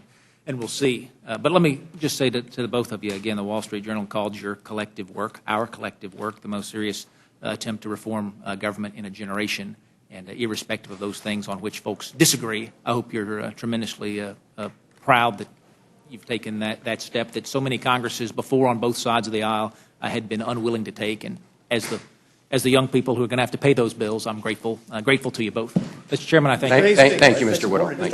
Thank you very much, Mr. Chairman. And gentlemen, I thank the two of you as well. Have you voted? I voted Did on you the vote? second one. Yeah, I did too. Yes. Oh, all right. Then we Thank got an They're MTR. all ready for you, Mr. Hastings. That's very kind of you, Mr. Chairman. I decided a few days ago that I would begin this hearing, as I have with a couple of others, wherein I cited from the King James Version of the Bible, the chapter Matthew. I thought it not robbery to go to the actual scriptural reference as a beginning point today. It's under the aegis of the judgment of nations. Let me make it very, very clear. I do sincerely believe in total tolerance in religion, and I understand the secular nature of our republic, and I heartily endorse that. I also believe that in almost any religion, some form of what I'm about to say exists. What Matthew says, beginning at verse 31, is when the Son of Man shall come in his glory and all the holy angels with him, then shall he sit upon the throne of his glory. And before him shall be gathered all nations, and he shall separate them one from another, as a shepherd divideth his sheep from the goats. And he shall set the sheep on his right hand, but the goats on the left. Then shall the king say unto them, Come ye, blessed of my Father, inherit the kingdom prepared for you from the foundation of the world. For I was a-hungered, and ye gave me meat. I was thirsty, and ye gave me drink. I was a stranger, and ye took me in. Naked, and ye clothed me. I was sick, and ye visited me. I was in prison, and ye came unto me. Then shall the righteous answer him, saying, Lord, when we saw thee a-hungered and fed thee, or thirsty and gave thee drink? When saw we thee a stranger and took thee in, or naked and clothed thee? Or when we saw thee sick or in prison and came unto thee? And the king shall answer and say unto them, Verily, I say unto you, inasmuch as ye have done it unto one of the least of these my brethren, you have done it unto me. Now, Chris and Paul, I won't go into, since we've had Dante's Inferno thrown in here, what the rest of Matthew says for the cursed and where they wind up. I'll just leave that portion out for another time. We've also had Atlas Shrugged thrown around from time to time, and Ayn Rand, I'm sure, would be delighted that a robust economic discussion with her protagonist, John Galt, persists in this Congress. But let me begin by asking both of you to answer this question for me. Do you feel that it is good policy to maintain tax cuts for the top 2% of the people in our great country? And can you give me a yes or a no, both of them? Mr. Ryan? So we're going from the Gospel of Matthew, I'm very familiar with it, to Atlas Shrugged, to tax rates. I'm not really sure where this is all going. Well, just answer my question, and I'll help I you. do believe that for the sake of our economy, economic growth, job creation, international competitiveness, a flatter, fair, simpler tax code is a good idea for job creation and growth. Yes, I do believe that. And I do believe that if you look around the world and look at countries that did that, growth, job creation, and prosperity ensued. And so this isn't some weird, bizarre theory. It's proven time and again. If you put more hurdles in front of entrepreneurs, if you penalize job creators, you get less entrepreneurs and you get less jobs.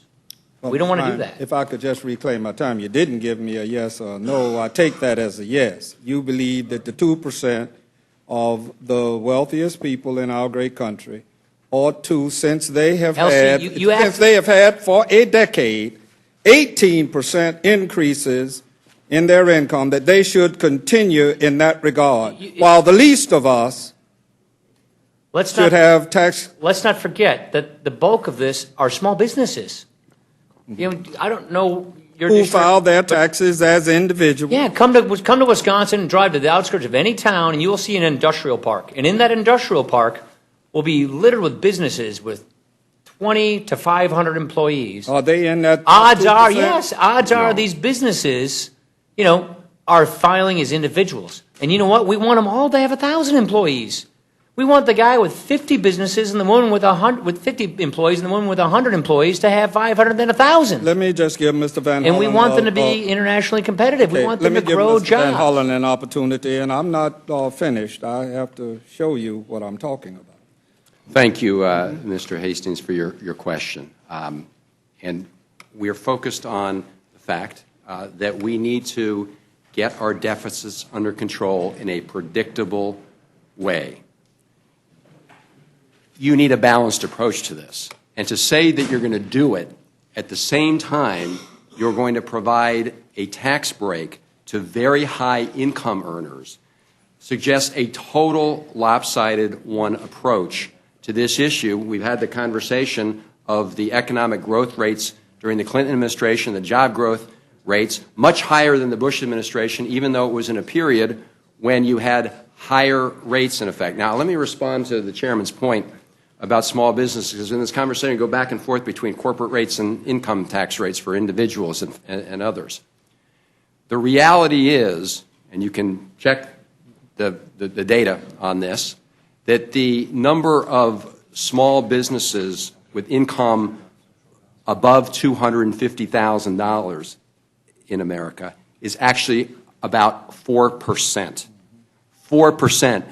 Mom and pop small businesses are not generating that kind of income. But about half that income is through these kinds of businesses. And I'm glad you raised that, because let's figure out why that might be. Why might it be the case that 4% of small businesses, in fact less, make income above, and yet that amount of revenue is generated? It's because subchapter S corporations qualify as small businesses. All these Washington lobbying firms that make millions and millions of dollars a year, those are small businesses. Price Waterhouse is a small business. The investment firm, KKR, small business. Hedge funds, small businesses. And I'm glad the chairman raised this, because it's a really good question. Why is it that just a small number of small businesses generate that income? They're not small businesses by any person's definition out there in the country. Let me do with you what I did with him and ask so that I can proceed along. I want to know why, Mr. Ryan, there are no cuts other than a couple of matters that are reductions in programs outside the Department of Defense, like the Department of Energy or the Coast Guard. Why is there in your budget or the proposed budget no cuts in defense? We cut defense by $178 billion. reinvest $100 billion. Outside the Department of Defense. No, I thought you said in defense. Are you asking me what defense cuts are in here? Yeah. Yeah, so we take $178 billion. We agree with Secretary Gates in his findings that there's $178 billion of inefficiency and waste. We apply $100 billion of those savings back to the troops to get them modernized and more capable, and we take $78 billion from the defense budget for deficit reduction. And you do agree that defense is the largest chunk of discretionary spending? It is. We actually, I don't know if it was unanimous. No, it wasn't unanimous. We passed Mr. Van Hollen's amendment on a bipartisan basis in the committee saying defense needs to be on the table as well when we're talking about spending cuts. And I voted for Mr. Van Hollen's amendment. Not everybody did, but it passed with a pretty big vote. Well, let me ask you, Paul, and you, Chris. If 1% of Americans take home 1/4 of all of the income every year and have seen those incomes, as I said just a moment ago, rise by 18% in the last decade, but those in the middle incomes have seen, or the middle class have seen their incomes fall. Why do you think that those that have suffered most severely under this recession should bear the greatest burden of hardship? And what does this budget do to help those people as opposed to the wealthy who are going to be fine no matter what we do? I don't think with this that. budget? I don't think they should bear a higher burden. I think we should have tax certainty, and I don't think we should be raising taxes on anybody. I think we need to get our economic policies right so we can have growth. Look, I know he doesn't like the independent analysis the Heritage Foundation did on our budget, but they say as a result of our budget, it's going to result in an extra $1,000 in annual family income per year. They say, their projections, he doesn't like them, but it's their projections, $1.5 trillion in extra economic growth as a result of this plan. And you say, Mr. $1.1 trillion in higher wages as a result of this plan. Nearly 1 million new private sector jobs created next year alone. About 2.5 million private sector jobs created in the 10th year of this budget alone. So what we're trying to do here, Mr. Hastings, is get economic growth and prosperity back in track. You really can't fix this problem, this fiscal problem, unless you get people going back to work. You cannot do it unless you have economic growth. And what you really need is economic growth with low interest rates. And that's another problem we're probably not going to get into here, because if we have an interest rate problem, all of these budgets, they don't add up. Mr. Van Hollen. Well, thank you. I mean, the chairman mentioned the Heritage Foundation estimate. I can just say that even a lot of Republican-leaning economists have already, within the last week, said that the Heritage Foundation was way off, just as they were way off, as I indicated earlier, when they projected that after the tax cuts under President Bush, that the economy was going to roar. It would create millions and millions of jobs.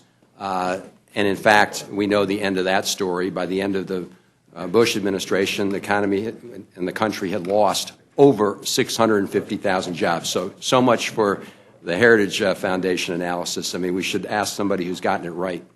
Yeah. Well, I want to, yes. Members of the committee, there are 13 minutes left in this vote. I would like to encourage people to go vote, and those of you who are waiting, so that nobody misses the vote. Thank you. Thank you, Dr. Fox. Let me ask you, Paul, when you finish.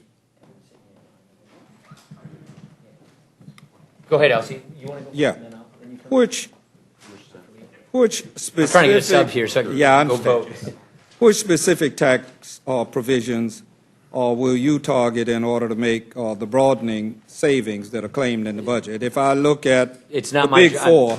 It's not my job. That's the Ways and Means Committee job. I see. So you don't want to talk about home mortgage interest or the exclusion No, I don't want to do of another provided committee health job. benefits? We realize committee chairmen get a little jealous of their jurisdiction. So in the budget committee, we try not to So you just poach set, on other committees. you just set the framework, and you didn't have any idea or Actually, we any got this notion from the about Ways- charitable deductions or So- state and local tax deductions? No, so we got from the Ways and Means Committee a letter saying, this is the architecture of a tax reform we'd like you to include in the budget. All right. We included it in the budget. Now the Ways and Means Committee is going to fill in the details within that architecture. Okay, And that's let me what that- finish So I with can't one speak on question. behalf of Chairman Camp on that. Let me If- finish with one question. If I could interject one thing, I see our court reporter struggling. Could I ask? sorry about that. Could My I ask apologies. members Yeah. to please stop talking over each other, because she's trying her best to get the words down correctly, so I'd ask you to... And now you've assumed the role that I've carried for a long time and violated it, and I apologize to the reporter, and she knows that. That said, does the budget resolution call for cutting income taxes for millionaires, yes or no? No, it does not. It does not. It does not do that. Look, here's what it does, and I'll try to describe this the best way I can. We're keeping the revenues where they are today, so we're not cutting taxes. We're trying to reform the tax code. And the way we want to reform the tax code is we're going to lower rates in exchange for broadening the base. So a higher income earner who disproportionately uses deductions and loopholes will not be able to use those kinds of loopholes, and therefore more of their income will be subjected to taxation. So it's really literally impossible to technically answer your question, because I don't know what the average person is itemizing their deduction on, but what I do know is at a 25% rate and a broader tax base, more of that person's income will be taxed. A lot of their income isn't taxed at all. More of it will be taxed at a 25% rate than a 0 rate. And so you can't answer the question, I can't answer the question as to what will happen to the actual individual. But I'll tell you what, Elsie, we sincerely believe this is the way to get the economy growing. All of you. We sincerely believe this is the best interest of job creation, entrepreneurship, helping small businesses become big businesses. And we do believe, and I know you can do this, you can do it in a way that preserves the middle class, that doesn't raise taxes, on middle income earners. Putting the itemizing deduction side aside, the issue aside, assuming a person gets the normal itemizers, broadening the base and lowering the tax rates on a whole is good policy in our judgment. Mr. Van Hollen. Thank you for the question. Look, right off the top, when you take the top rate from 35% to 25%, for a millionaire, that's 10 points, that's a $100,000 tax break. Now, you can say, okay, but we're going to take away the deductions like mortgage interest deductions and things like that. The question is, when you do all that for the top income earners and the middle income earners, who is going to see a greater tax break? Let's say you had someone with $200,000, right? So you give them a 10% break at the top. They start with a $20,000 tax break. Millionaire starts with a $100,000 tax break. Okay, now they get to deduct, now you're going to take away their deduction for mortgage interest. That's why the math is pretty clear on this. At the end of the day, millionaires were going to get a tax break because they take relatively fewer deductions relative to their income than middle income taxpayers. So the math is clear. You are shifting the tax burden from middle income taxpayers to folks at the very high end. Well, I won't ask an additional question, but I will say that aid to homeless veterans in this program is cut by $75 million. Food supply safety is cut by $241 million. There are tax services that help low-income families that are cut. Food stamp, SNAP programs are being turned into a block grant when all is said and done. Pell grants are being cut, and elementary and secondary education is being cut to the tune of $2.5 billion. The infrastructure, with reference to transit programs, it's too numerous to mention without great prolixity. The neglect of research, $1.6 billion from the National Institute of Health. Now, I just feel that Matthew and I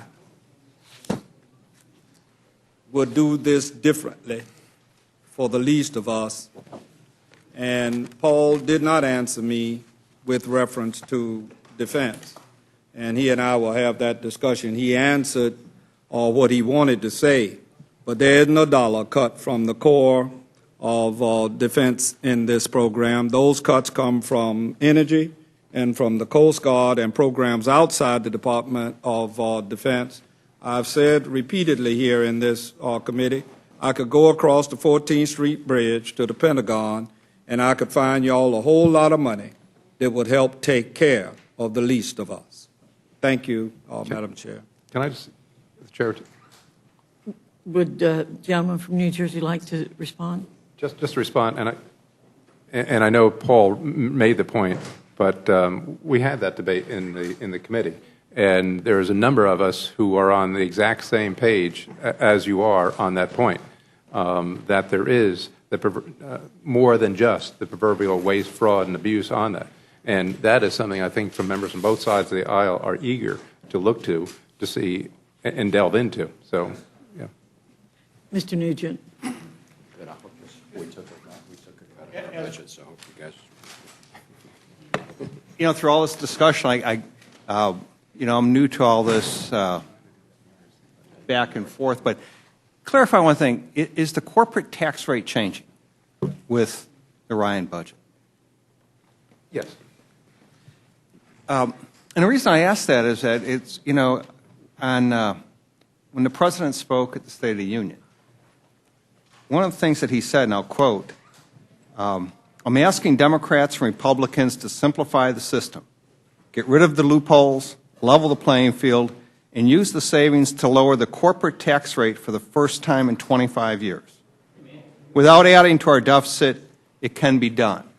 That's what the President said months ago at the State of the Union. And so I wonder, does this meet one of his requests as it relates to, we have a change of players at the table, but... Sorry. In your estimation, does this meet the request the President made back at the State of the Union in regards to lowering the corporate tax rate and by being, without adding to our deficit? He believed that it could be done. Yeah, our budget does on the corporate side. He did say let's lower it without adding to the deficit. That's our proposal, is to have revenue neutral tax reform. Revenue neutral means don't lose revenues, meaning add to the deficit. So we do that on corporate. On individuals, I don't think he wants to go there. When you talk about raising the tax rate to 39%, and we talk about millionaires, but who does that reach down and touch, the 39%? The 39% would be the rate that would apply to couples over $250,000. And so that's your definition of a millionaire? No, but the reality is most of the income that you generate from that is at the very high end, millionaires, yes. The great majority of the income from doing that is generated from millionaires. Well, if you do the math in regards to someone making $250,000, the difference between a 25% and just a 35%, not even going to 39, is almost $25,000 a year. I would simply add it. That's not the President's proposal. The President's proposal is to take the top rate to 44.8%. So in his budget, it goes to 44.8%. So it's different than what he... You don't have an income tax in Florida. We have about a 6% income tax. Right. So it goes beyond 39.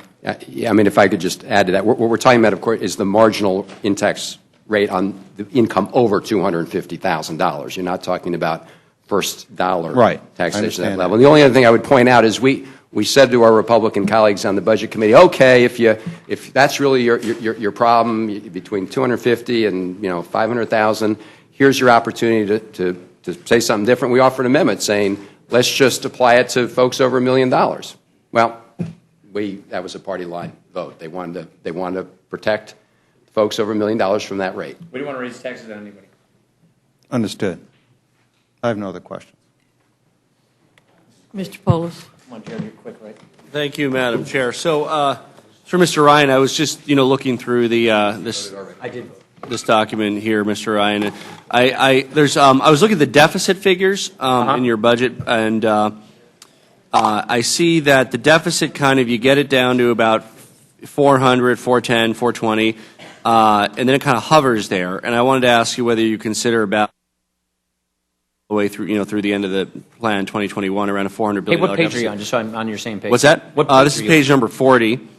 and I'm looking at the total surplus deficit line, which is the on-budget and off-budget of the budget resolution. So basically, again, you get down to the 400s, as soon as 2014. It kind of hovers there all the way through the end. And I'm just wondering whether you consider that a sustainable deficit level. It is. It is billion. As defined by the President's Fiscal Commission. It is. As you know, the President's Fiscal Commission says get to primary balance by 2015. Primary balance is balancing the budget minus interest. This does that. So this gets to what has been defined by Treasury, the President, the Fiscal Commission as sustainable deficit. Does that include you? I guess, on budget? Sustainable deficit. Unified budget. So it says. So this gets us down to primary balance, and then we stay very well below that. In the 10th year, I think our budget deficit percent of GDP is 1.7%. I'm doing this off the top of my head. The President's is 4.9%. So we get to primary balance by 2015, and then we go dramatically lower by that. As a contrast, the CBO, as you know, rescored the President's budget.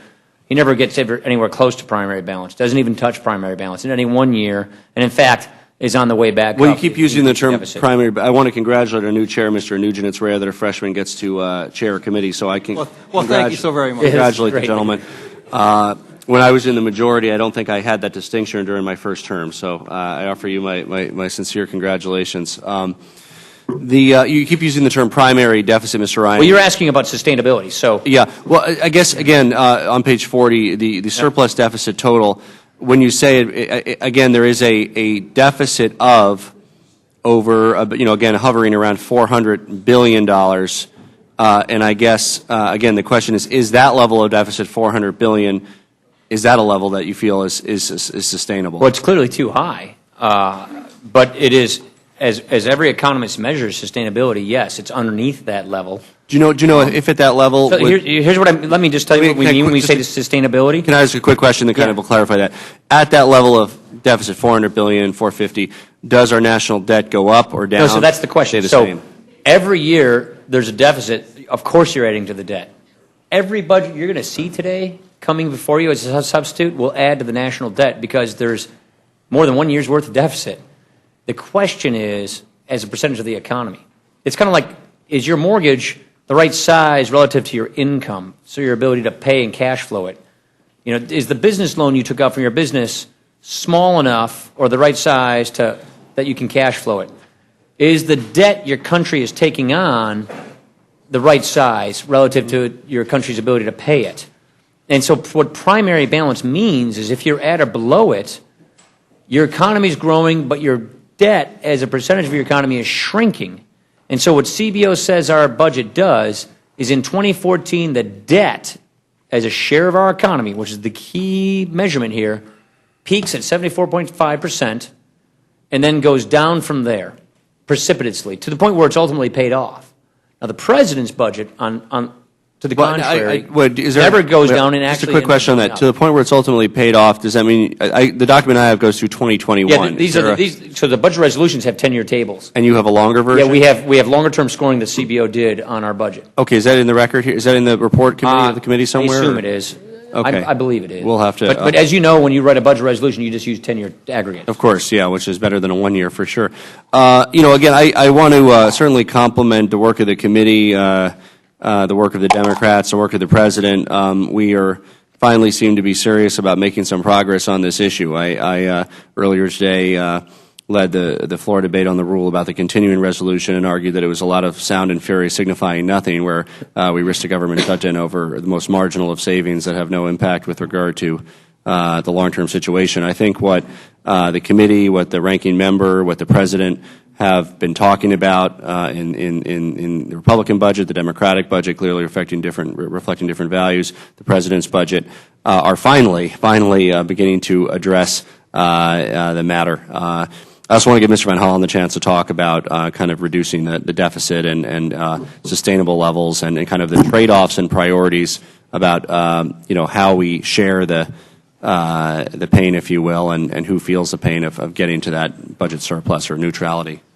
Well, thank you, Mr. Polis. As I said a little earlier, that's exactly the question as we approach this. So, yes, we got to reduce our deficit in a stable, predictable way, and our Democratic alternative does that.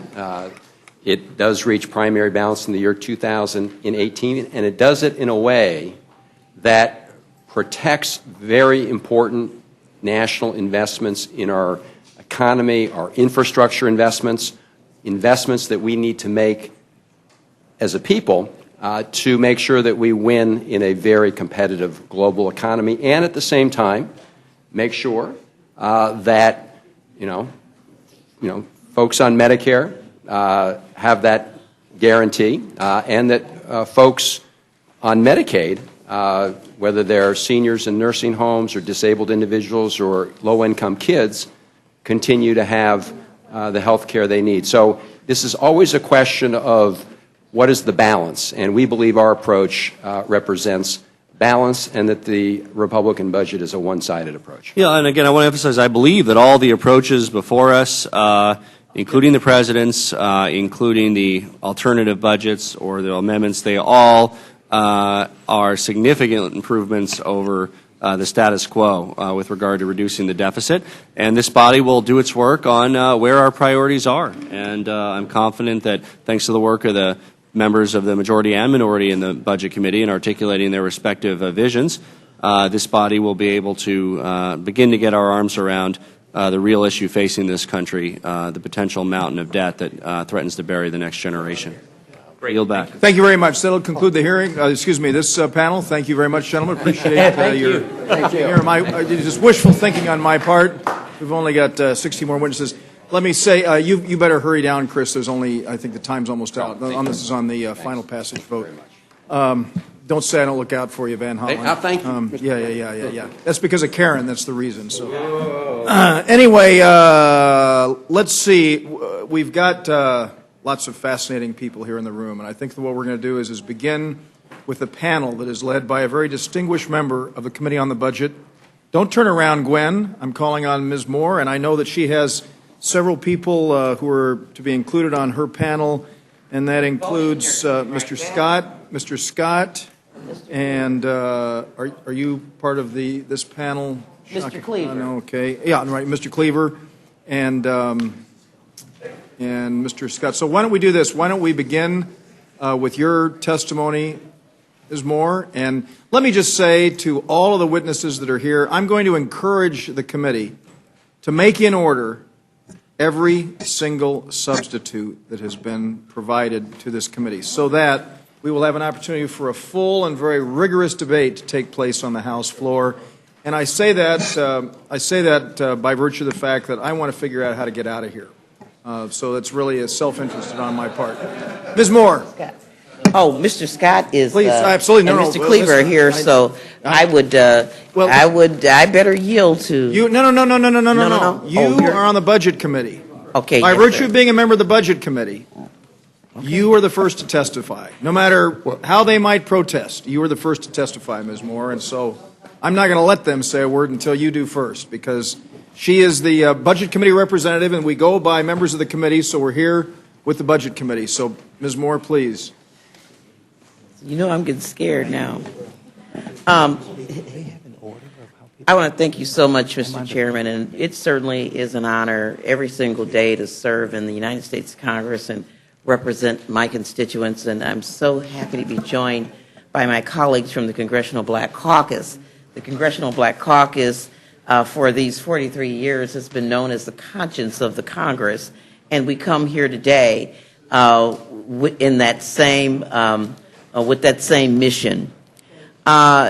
We want to discuss the fiscal 12 budget priorities, and I'm here to focus on what this budget alternative does to defend the social safety net that has helped protect millions of families from experiencing deep poverty and hunger during this Great Recession.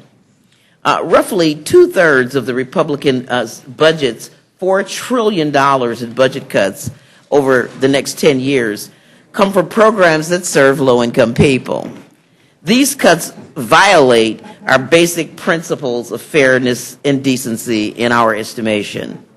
The CBC budget rejects these harmful cuts contained within the fiscal year 12 Republican budget. The CBC budget also rejects changing the structure of programs like Medicaid and SNAP, formerly known as the Food Stamp Program, and converting them into block grants, which translate into very, very deep cuts.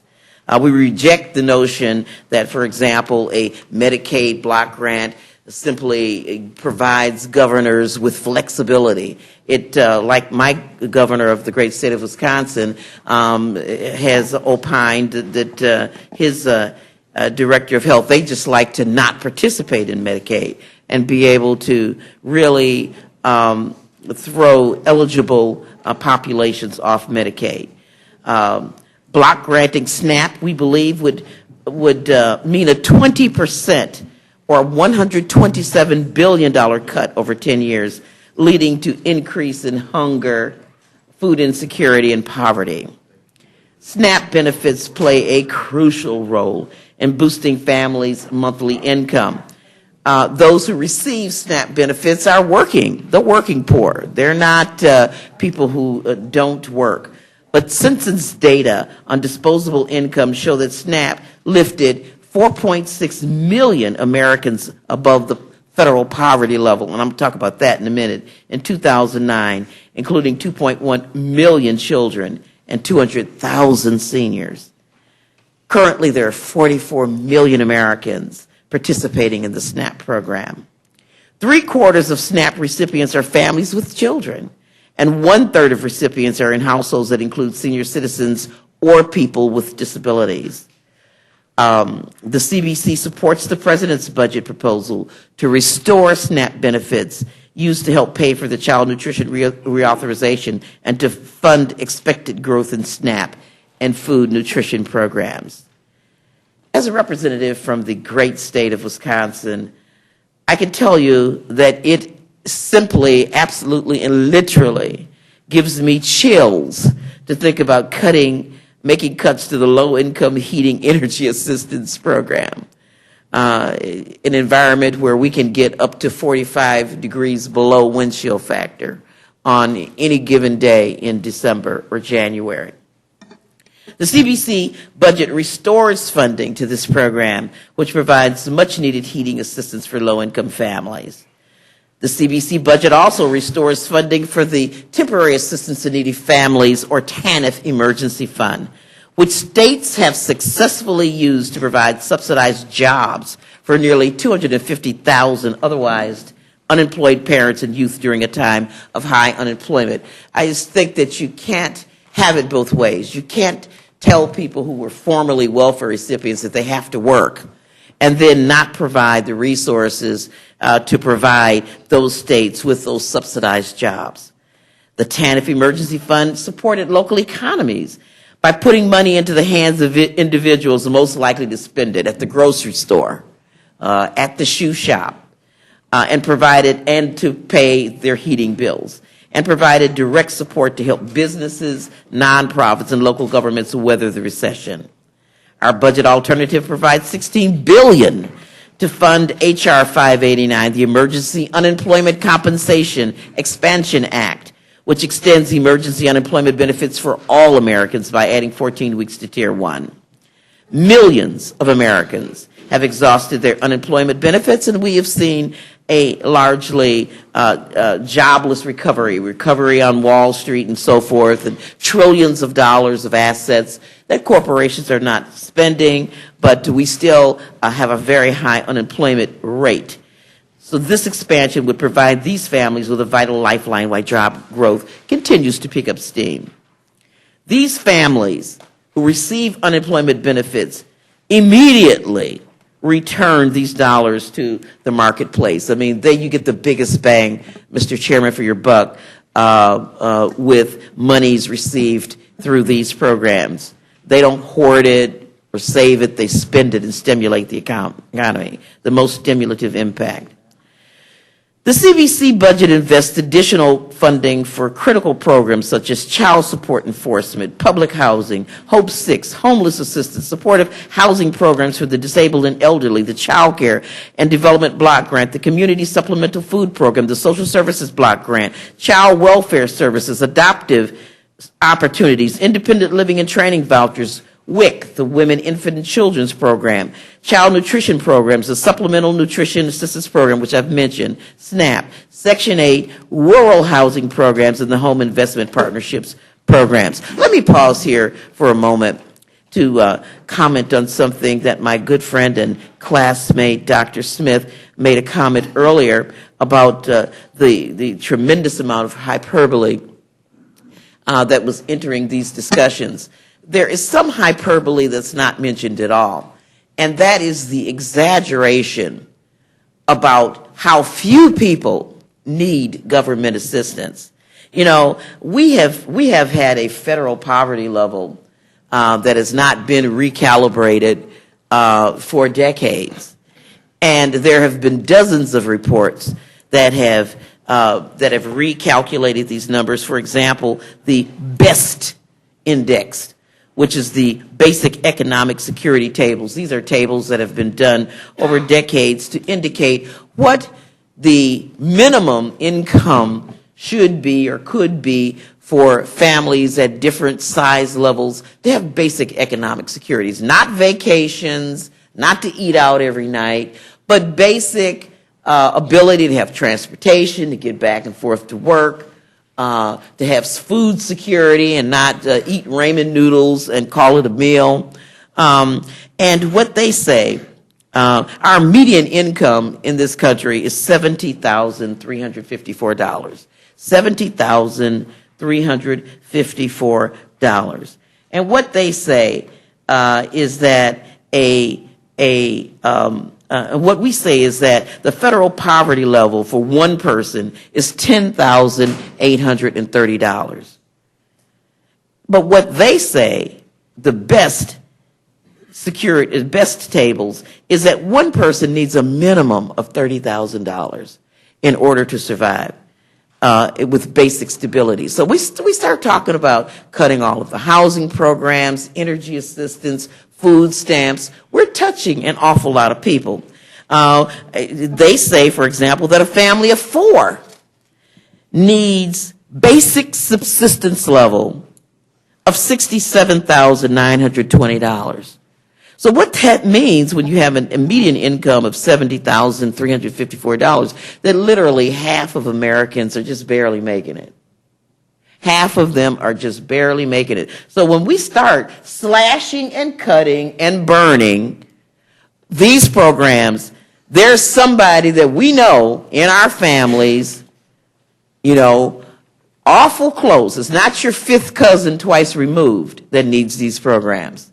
And so when you start thinking about a widow who needs Medicaid, she's on dialysis and needs Medicaid for wraparound services to get a ride to dialysis, and she's a dual eligible. She's eligible for Medicare and Medicaid. She makes $10,000 a year, and the best report says she needs at least $30,000. Where does she get the car to get her to dialysis, or the cab fare to get back and forth? You know, so that's the hyperbole. We are underestimating how desperately these people need these programs. I could go on and on here, but I just want to mention that I don't think that the CBC underestimates the need to control the debt and deficit. I'll let Bobby Scott, my good colleague, talk about that more, because I know that he's my mentor on the Budget Committee and got me interested in this issue. And he is a debt deficit hawk, but he doesn't think that you can just cut your way out of this without making certain investments in our human capital. I think that the additional investments beyond the President's budget in transportation, education, job training, income security programs, and the CBC budget provides states with resources necessary to continue to preserve the safety net while promoting sustainable job creation, economic growth, and some deficit reduction over a 10-year period. And with that, thank you very Chair, much. Thank you very much, Ms. Moore. And let me just say again, as I did at the outset, it's my intention to encourage the committee to make your substitute in order so that we will have a full debate on the House floor. And I see behind you Mr. Honda and Mr. Grijalva and Ms. Woolsey. It's my intention to encourage this committee to make an order your substitute as well. We have a total of, I guess it's 4 or 5 substitutes, and I'm hoping, including the Republican Study Committee substitute, I'm going to encourage. Now, maybe this committee won't follow my encouragement on this, but I hope very much that I'll be persuasive enough that I'll be able to get the Democrats to support your budget being made in order for consideration on the House floor. So I just want to say, for the record, as we proceed with testimony, that what you say here, if I'm successful at convincing the committee, you will be able to carry to debate on the House floor. So, Mr. Cleaver. We appreciate that, Mr. Chairman. Thank you, Mr. Chairman. There may be a suggestion in what you just said that we could abbreviate our comments. Well, no, I'm willing to do that. I'm just, yeah. Thank you, Mr. Chairman, and to the ranking member Slaughter. And I will do the Reader's Digest version, and then turn over the microphone to my colleague, Congressman Bobby Scott. I'm speaking on behalf of the Congressional Black Caucus, and we are submitting an alternative budget as an amendment in the nature of a substitute to the House concurrent Resolution 34. The Congressional Black Caucus has submitted an alternative budget every year since 1981, and we want to do the same this year. And you will hear some of the details with Congressman Scott. When I began my tenure in January as the chair of the Congressional Black Caucus, we started out the year with what we thought should be a thoughtful reaction to the fiscal year 2012 budget instead of an emotional reaction.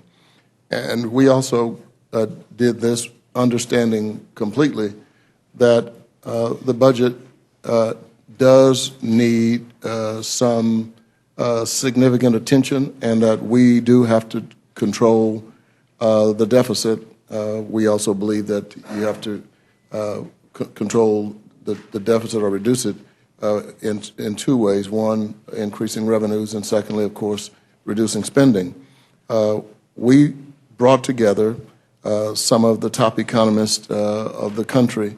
We brought economists in from the Economic Policy Institute, Department of Labor, the Urban Institute, Johns Hopkins, Duke University, and the Aspen Institute.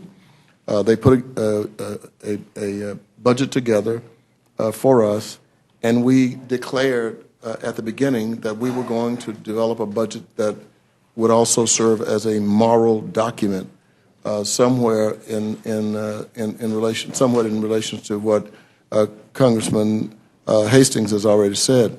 And our fiscal 2012 alternative federal budget addresses the budget deficit while protecting some very important safety net programs needed mostly by our communities, but also the community that is vulnerable. Let me add at this time, I know that there is, and it's almost impossible not to have a vision of the poor people in this country as being essentially minorities. The truth of the matter is that has changed dramatically. The vulnerable community today includes firefighters and police officers and former state workers and municipal workers, people who worked for a factory that has closed or laid off, and through no fault of their own, people find themselves vulnerable. And so it's not what I think somehow pops up into the minds of some, that these are somehow people who just don't want to work, or they're parasitic and should be thus ignored. And we believe that there is a need to direct attention to this community. I have heard people saying that everybody should pay a portion of this deficit reduction through a reduction in services to them. I may even disagree with Democrats on this. Henry Barton my paternal great-grandfather was my first babysitter. And he babysat for my older sister and me. Henry Barton goes down to a place called Waxahachie, Texas. He's 25 years old. He meets a 15-year-old black woman. They talk. He gets permission to sit on the porch. They get married. They have 18 children. 18 children, including Annie Mae, my maternal grandmother. Grandpa was asked a question that we all still repeat at family reunions. He's sitting in church in the Wyatt Street Church of God in Christ in Waxahachie, Texas, and somebody asked Grandpa, "Do you have a favorite of your 18?" And Grandpa didn't answer immediately. He allowed for the pause to become impregnated. And then he said, "Yes, I do have a favorite." And when he said that, everybody then zeroed right in on his lips, waiting anxiously to hear what he was going to say. And they said, "Which one is your favorite, Mr. Barton?" And he said, "The one who's sick or hurt or out of a job, but when he or she gets the job and is no longer sick, they're back even." Grandpa Barton was one of my heroes, and I also think that he, in his words, spoke eloquently to us in Congress. When we say everybody should share in the pain, I don't know many poor people who helped cause the economy of the country to go to the precipice. And those are the people who we ought to protect.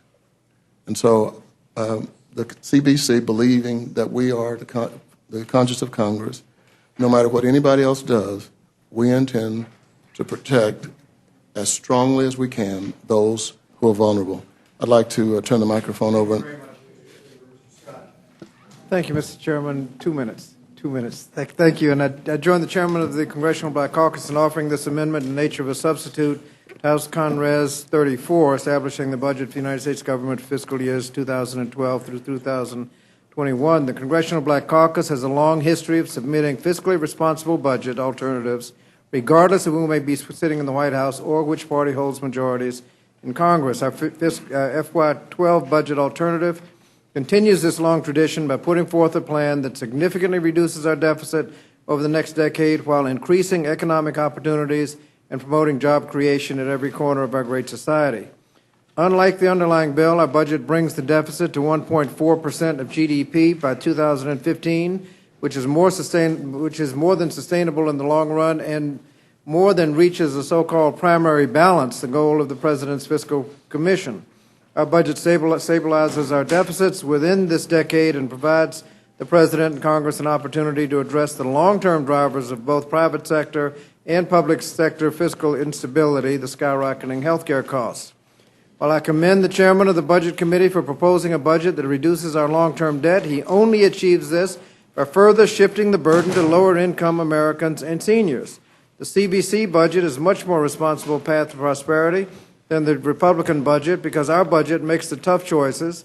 It doesn't cut Social Security. It doesn't turn Medicaid into a block grant or reduce Medicare into a voucher program that doesn't keep pace with medical inflation. The CBC budget proposes significant revenue increases through closing certain corporate loopholes and preferences, deterring aggressive speculation in the stock market, and ensuring the wealthiest Americans who benefited the most from tax cuts and bailouts contribute more. With these additional revenues and assuming some of the cuts proposed in the President's budget, in FY12, the CBC invests $7 billion more than the President in advanced energy and science, $20 billion more in education and job training, $20 billion more in transportation and infrastructure, $5 billion more in health care services for veterans, and invests more in NASA, National Science Foundation, and secondary and higher education programs, adult employment and training programs, high-speed rail, public transit, then the CBC budget would positively impact every sector of our economy, including the so-called 99ers who have exhausted their benefits. They could get 14 more weeks under this budget. And it also ensures that the United States will actually invest in the future and at the same time reduce the deficit. We essentially make a choice. You can cut safety net programs, investments in the future, and just perfunctory services like food inspection, FBI agents, things like that. Those cuts equal the tax cuts for that portion of income over $250,000. We elect not to pursue those tax cuts and run government like we've been doing in the past. I ask that our amendment be placed in order so that we can place this on the floor. Thank you very much, Mr. Scott. As I said, I'm going to encourage this committee to make your substitute in order, as I am the other substitutes that have been submitted. I hope very much, Mr. Cleaver, and congratulations on your chairmanship of the Congressional Black Caucus. And let me say that I hope very much that you'll share the story of Mr. Barton on the House floor during debate tomorrow, because we'll ensure that you have an adequate amount of time to do that. I have no questions. Mr. Woodall. I'm sorry, can you please turn on your mic? Thank you. Sorry. I'm going to quote you on your grandfather's. Ms. Slaughter. Mr. Nugent. Mr. McGovern. I want to thank you for your testimony and for reminding us that really that one of the main obligations of government is to actually be there for the least among us. And I chide my Republican friends sometimes because I think some of the priorities neglect that safety net that I think is so important to make sure that we don't let people fall through the cracks. But it's also true that a lot of our Democratic colleagues don't talk about it either, and it's a reality. And I appreciate very much you fashioning this budget. Mr. Webster. Mr. Hastings. Mr. Chairman, I don't have any questions, but I support very much this budget, and I think I've made it very clear. I'd like to thank the chairman and my classmate, Mr. Scott, for doing the heavy lifting to allow for it to be presented. And so you'll be supportive of my effort to make that happen then? Mr. Chairman, Am I correct whether I was including or that? not, you're going to do what you want to do. That doesn't make me any less appreciative of your support. I just want you to know that. Thank you very much. Mr. Reed. Mr. Pullis. Gentlemen, thank you very much for being here. We look forward to having your measure considered on the floor. Next, I'd like to call the lead author of the Republican Study Committee budget, and I will say to each panel as they come forward, it's my intention to ensure that you, as you prepare your testimony, I don't want to say that anyone's testimony is going to diminish the chance for their substitute to be considered on the floor, because I've already made the commitment that I'm going to do that, but that doesn't in any way diminish the appreciation level that this committee might have for a succinct outline of the budget proposal that we plan to allow to be considered on the House floor. Mr. Garrett. So with that in mind, I had originally came prepared to present within finite detail this entire book. I will go much briefer than that, and just to begin by just saying that my recollection of Dante's Inferno is that there was some place for politicians, whether that was purgatory or not, I'm not sure, but I do recall that where the worst sinners went was the center of hell. And the center of hell, of course, was absent any warmth and any heat whatsoever, was solid cold. That's because it was absent the love and the warmth of God, if you were in hell. And I know that Beatrice gave a full account of that. Yeah. So I just say that now so that hopefully my testimony will not leave me leaving the room in the feeling of that lack of warmth from the members of the panel and feeling cold. So let me just say this very briefly. I appreciate the chairman's statement with regard to the consideration of the RC budget. We obviously call for your consideration of this as the RC full substitute. We know that the President came up initially with their National Commission on Fiscal Responsibility to address our nation's fiscal challenges and charged it with identifying policies to improve the fiscal situation, and of course they did that, and they came out with their book, their proposal, which was The Moment of Truth. Unfortunately, once that proposal came out, nothing happened with it, and the President failed to seize the opportunity to grab onto portions of that and go forward. I think Chairman Ryan put it most appropriately by saying what the President did at that time was basically punted on the decision with his first proposal, and now, of course, today the President has punted once again. I secondly wish to point out that as Vice Chair of the Budget Committee, I applaud the very hard work that Chairman Ryan has done with regard to his proposal, and will be endorsing his proposal when it comes to the committee. We, however, at the RSC, as we want to do normally, is to come up with a budget that addresses one of the concerns I think the American public is asking for, and that is to have a budget that balances actually within my lifetime. And our budget will actually balance within the 10-year window that you look at, 10-year window you look at within in budgeting. Actually, we budget in 8 years. And we do that mindful of the set that most people will use the expression that here in Washington that we must do what families do, and that is to live within our means and live within the assets and the income that we have. But you know, when families live within their means or businesses live within their means, they don't also at the same time go out and have a credit card and continuously charge and charge and charge again. And unfortunately, even under ours, that is what happens. We continue to charge, continue to add to the national debt, and we think that must come to an end. So we do that within an 8-year parameter. At the same time, we believe that we put the country on a surer footing, we address the fiscal crisis, we set the course for a dynamic innovation and job creation and economic growth, all the points that you were raising earlier. And I also believe that when we do so, we are able to then put the country in a position to address all the points that the last panel raised, that was here a minute ago, and also that have been raised as well as setting priorities for some of these programs that, for want of doing these things, those programs will not be there in a very short period of time. So I thank the Chair, Thank you very and much, I yield Mr. back. Barrett. Let me just say that I traditionally have voted in favor of the Republican study committee budgets on the floor, and I certainly am going to look very favorably at yours, and I will follow the debate as it takes place tomorrow. Thank you. And I appreciate that. Mr. Woodall. Mr. Slaughter. Thank you. Mr. Nugent. Thank you. Mr. McGovern. Mr. Webster. Mr. Hastings. Oh, Or not, just make a statement. you had your back turned to me this time. So Yeah, well, I didn't mean to. Sorry, Mr. Chairman. please proceed.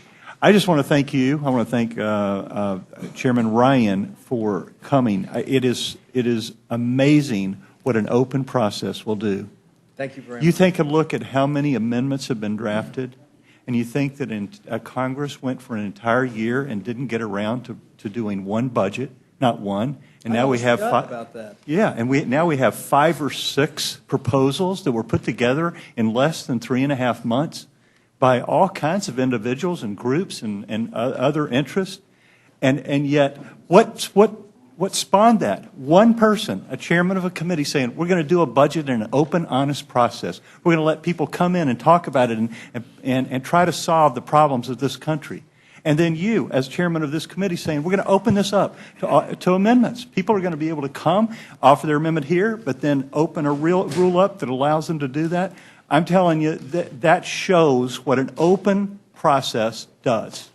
You get amendments, you get budgets when you couldn't produce one in an entire congressional year, and now we have 6, 7, who knows how many others have been at least tried.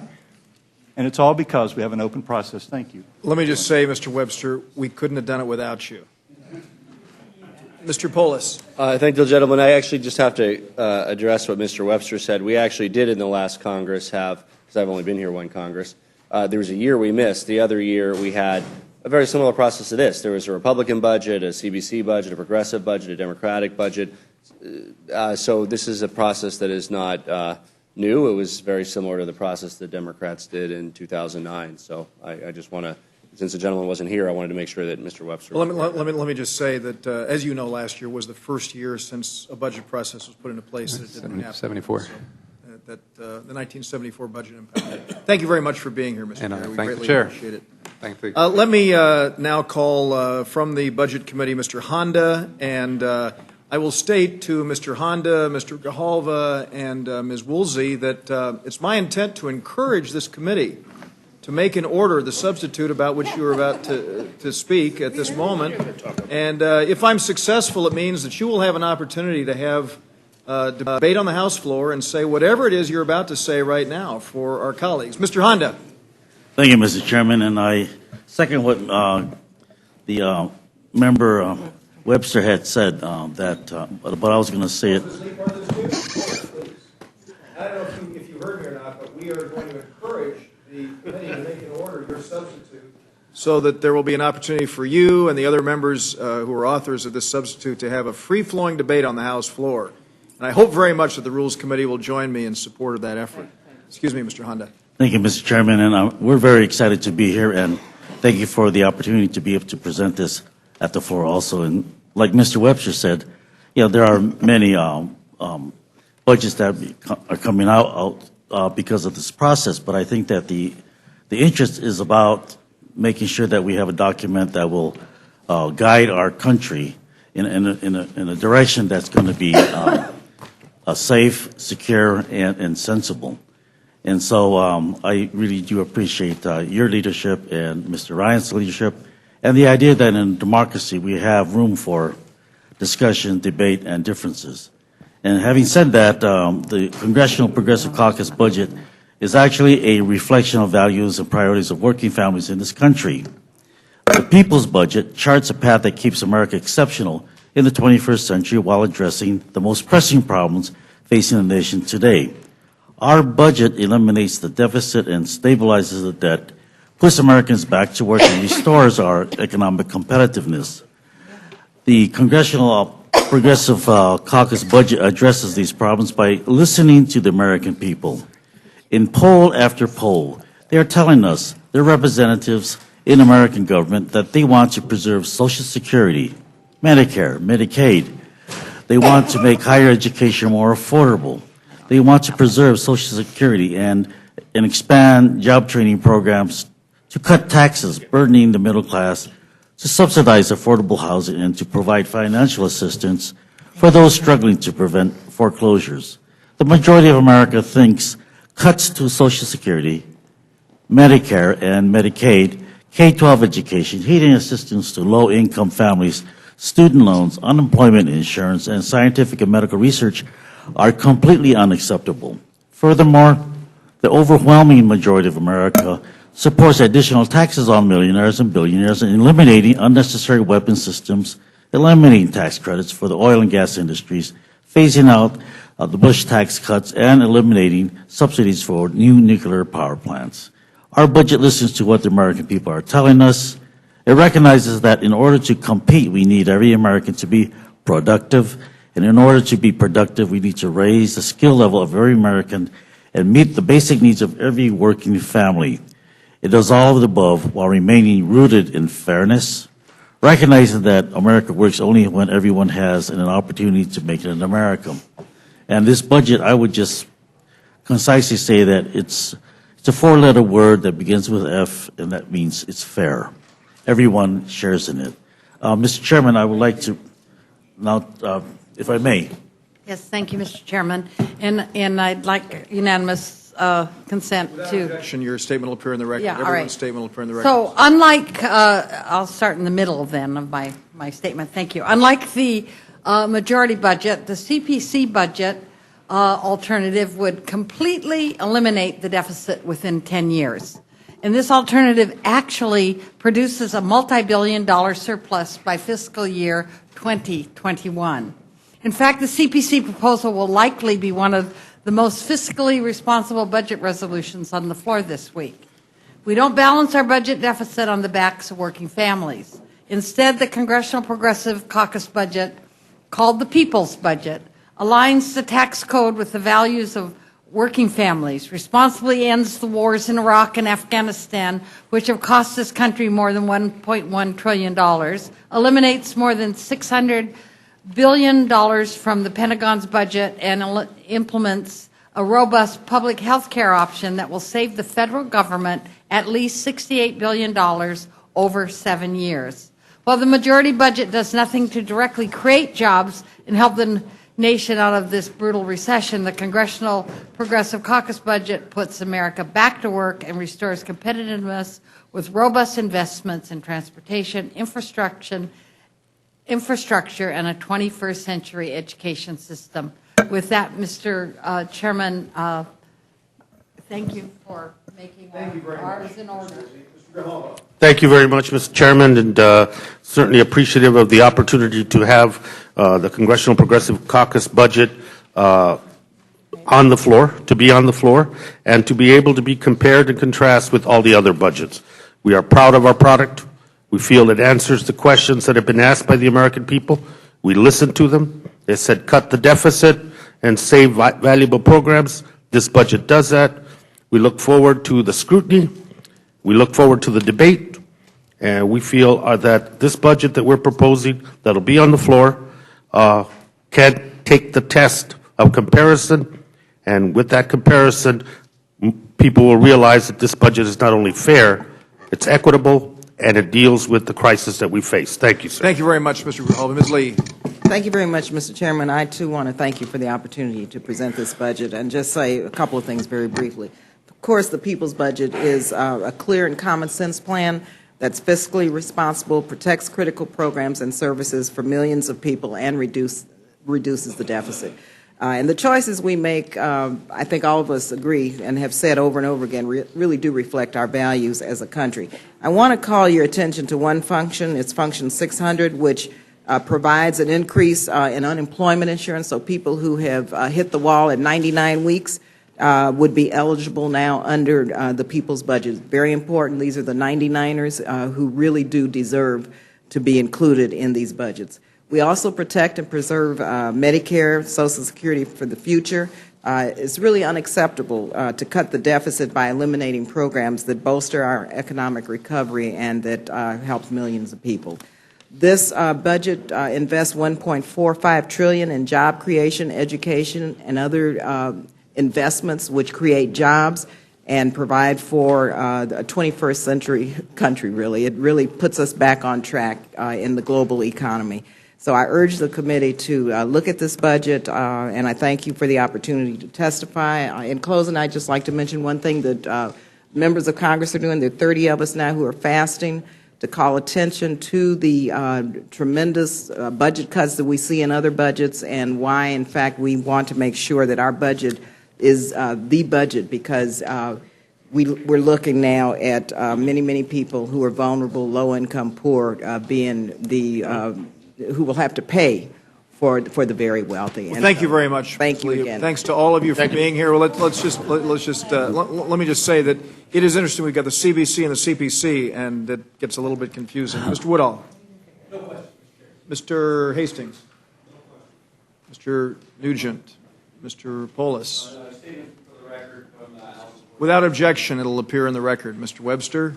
Mr. Reed. Thanks to all of you for Mr. Chairman, if I may make a quick comment of thanks, and that the ability to put all the budgets before the body is probably one of the best ways where everybody can be playing Texas Hold'em, that we're all in, and everybody can see all the different proposals in the different areas. And this is where we can start choosing and picking and formatting a budget for this country that will really reflect the Thank values you very of much, this country. Mr. Thank Please you, don't Mr. compliment me too much. It might hurt you at home. So thank you. I don't think so, Thank you. Mr. Chairman. Thank you very much. Next, Mr. Cooper. I've said it's our intention to make all of the substitute proposals in order, and so we'd enter any prepared statement that you have in the record and would welcome your summary. Thank you, Mr. Chairman, members of the committee. Let me first make clear that this is not the Blue Dog budget. This is offered on my own behalf. It's very important, I think, that your policy of inclusion be adhered to, and I'm grateful for that we return to the days of King of the Hill rules where we can have debates on coherent alternatives in national policy. So I'm thankful for this ability for the House to work its will. The proposal I offer today is based primarily on the Bipartisan Fiscal Commission appointed by President Obama. That commission, as you're all aware, achieved 60% consensus, which is pretty good even by Senate standards. And it got senators ranging from Tom Coburn on the right to Dick Durbin on the left to agree to those recommendations. Of course, this is just a budget proposal. It's not specific like the President's Fiscal Commission. All it does is task committees of jurisdiction, like Ways and Means, Appropriations, and other committees, to come up with at least that level of cuts. I think it's a worthy proposal to be debated on the House floor for several reasons. First, it's the only bipartisan proposal, the only one. And I think the public is hungry for bipartisanship. Second, it's large. It's $4 trillion in deficit reduction over the next 10 years. That would be, if achieved, the largest in history. But as some experts like Paul Volcker have said, maybe that's just a start, because so many of these programs are, in fact, unsustainable. The federal budget itself is unsustainable. So we need reform measures of size. Now, as I say, this does not bind the Ways and Means Committee or other committees to do exactly what the Fiscal Commission says. They're free to come up with alternatives. but it would at least get America back on track and in a bipartisan fashion. So that's the substance of the proposal, Mr. Chairman. I hope that you'll see fit to make it in order. Well, thank you very much, Mr. Cooper. Let me just say that there has been a lot of discussion going on, and I just want to make it very clear. You do request to the Rules Committee that we make your substitute in order. Yes. Yes, you do. Okay. Thank you very much for that, Ms. Fox. Mr. Hastings. Mr. Woodall. Thank you, Mr. Chairman. I'd just like to ask you, Mr. Cooper, I know folks always look forward to a Blue Dog budget. What's different this year that it's the Cooper budget instead of the Blue Dog budget? The Blue Dogs haven't had a budget for years now. This is something I did on my own initiative without the approval of the Blue Dogs. And we don't know yet exactly who would favor it with a vote.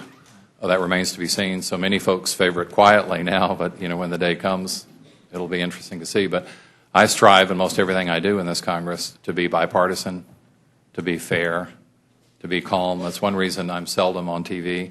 I seldom cater to the base vote, because I think the public is tired of bickering.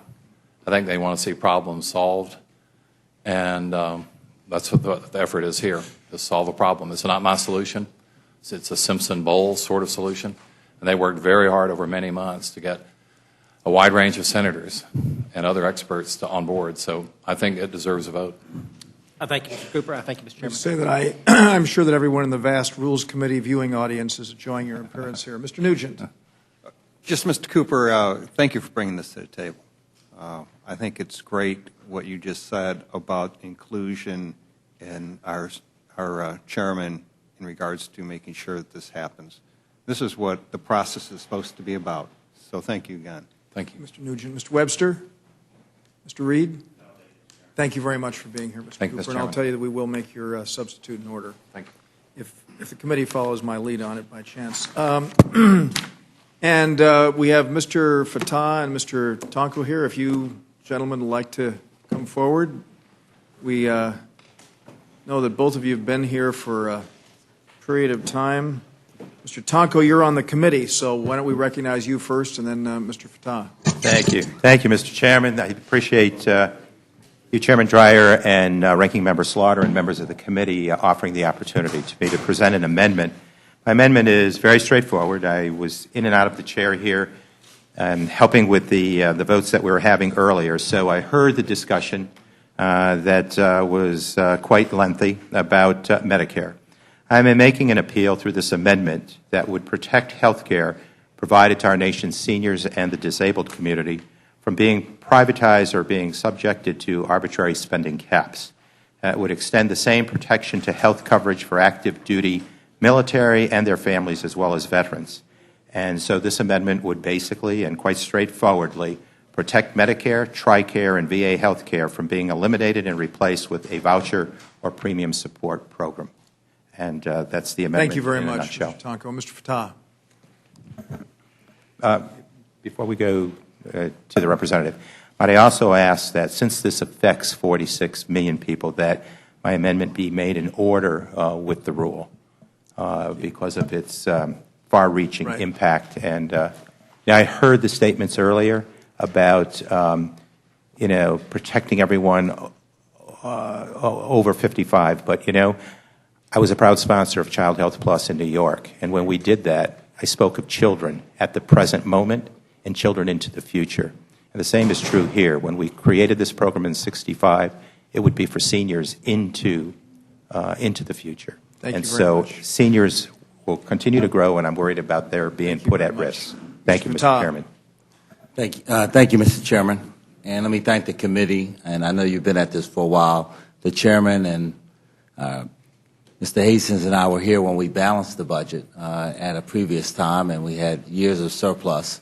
I come today to suggest that the base bill, which would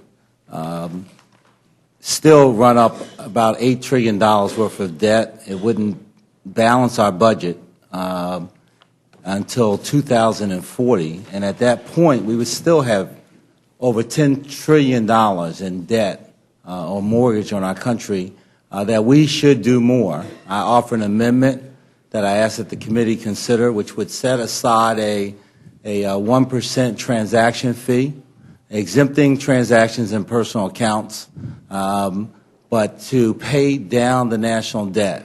We have over $900 trillion in transactions in our economy, and people do transactions in our economy because our courts provide protection, because we have a regulated banking system, and to get out of debt, essentially, so that we can have economic growth and we can move our country forward. We spent a lot of time, Democrats blaming the Bush years for the debt and the deficit, and Republicans blaming President Obama. The truth is, all appropriation bills and all revenue bills are the responsibility of the Congress, and we can't evade that responsibility. And I think that, given the fact that we're the wealthiest country in the world, there's really no reason for us to be the greatest debtor nation.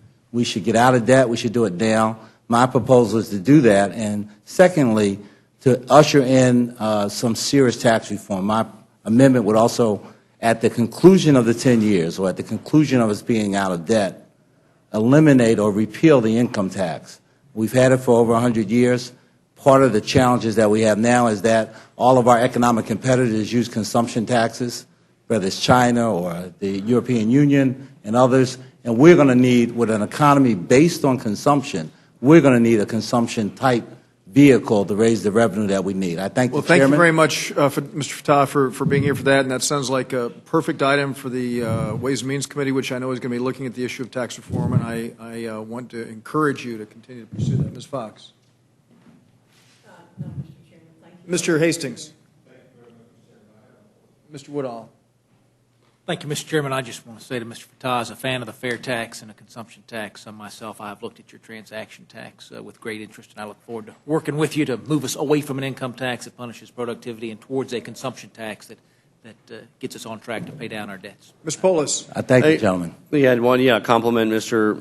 Fattah, and all the other groups have come before us. We have some excellent ideas to reduce the deficit, and that's exactly what our charge is. And I see members taking that very seriously, and we see some wonderful proposals for us to consider, and hopefully we'll be having a good discussion on the floor of the House. Mr. Nugent. Mr. Scott, Mr. Webster, Mr. Reed. Gentlemen, thank you very much for being here. Thank you. That will conclude the hearing portion for consideration of the budget, and we will circulate the rule. And we're going to ask, we'll circulate the rule as soon as we have it. And I'm going to ask our staff director, Mr. Halpern, to sit at the table when if there are any recorded votes here, because some of you may know we yesterday had challenge with the votes. So, Mr. Chairman, I don't understand. What was that a reference to? No, I just asked Mr. Halpern to sit at the table. Yesterday we had to amend the committee report yesterday because there was one member who had recorded a vote and it wasn't actually recorded. So we did correct that, but just so that there isn't any confusion, we've had more recorded votes here in the Rules Committee since we've come to majority status than we'd had in many years, certainly many more so than when I was in the ranking minority spot. And so by virtue of all of these votes that are being called, we want to make sure that we have a full and correct accounting, and so I've asked the clerk to... I'm confident we can avoid one today. Excuse me? Well, I still have Mr. Halpern here, who's going to be poised as soon as we get the rule in the hands of the membership. So, yeah, we're ready. You can just give them to them. You can give me the last one. And, I think we know pretty much what the rule is, so I'm going to ask Ms. Fox to proceed with her motion. Thank you, Mr. Chairman. I move the committee grant H. Conres 34 the concurrent resolution on the budget for fiscal year 2012, a structured rule. The rule provides 4 hours of general debate with 3 hours confined to the congressional budget, equally divided and controlled by the chair and ranking minority member of the committee on the budget, and 1 hour on the subject of economic goals and policies, equally divided and controlled by Representative Brady of Texas and Representative Hinchey of New York or their designees. The rule waives all points of order against consideration of the concurrent resolution. The rule makes an order the amendment in the nature of a substitute printed in Part A of the Rules Committee report as an original concurrent resolution for purposes of amendment and provides that such amendment shall be considered as read. The rule waives all points of order against the amendment printed in Part A of the report. The rule makes in order only those further amendments printed in Part B of the report, which may be offered only in the order printed in the report, may be offered only by a member designated in the report, shall be considered as read, shall be debatable for the time specified in the report, equally divided and controlled by the proponent and an opponent, and shall not be subject to amendment. The rule waives all points of order against the amendments printed in Part B of the report, except that the adoption of an amendment in the nature of a substitute shall constitute the conclusion of consideration of amendments. The rule provides upon the conclusion of consideration of the concurrent resolution for amendment for a final period of general debate, which shall not exceed 20 minutes, equally divided and controlled by the chair and ranking minority member of the Committee on the Budget. The rule permits the chairman of the Budget Committee to offer amendments in the House pursuant to Section 305A5 of the Congressional Budget Act of 1974 to achieve mathematical consistency. Finally, the rule provides that the concurrent resolution shall not be subject to a demand for division of the question of its adoption. You've heard the motion of the gentleman from Grandfather Community. Any amendments? Mr. Hastings. Mr. Chairman, I don't have an amendment, but I would like added clarity with reference to Section 305A5. Is it that the budget chairman is being given this opportunity because there is not mathematical consistency, or is this something that's perfunctory? I'm not certain. Let me just say that this is standard language that is included in every rule for consideration of the budget.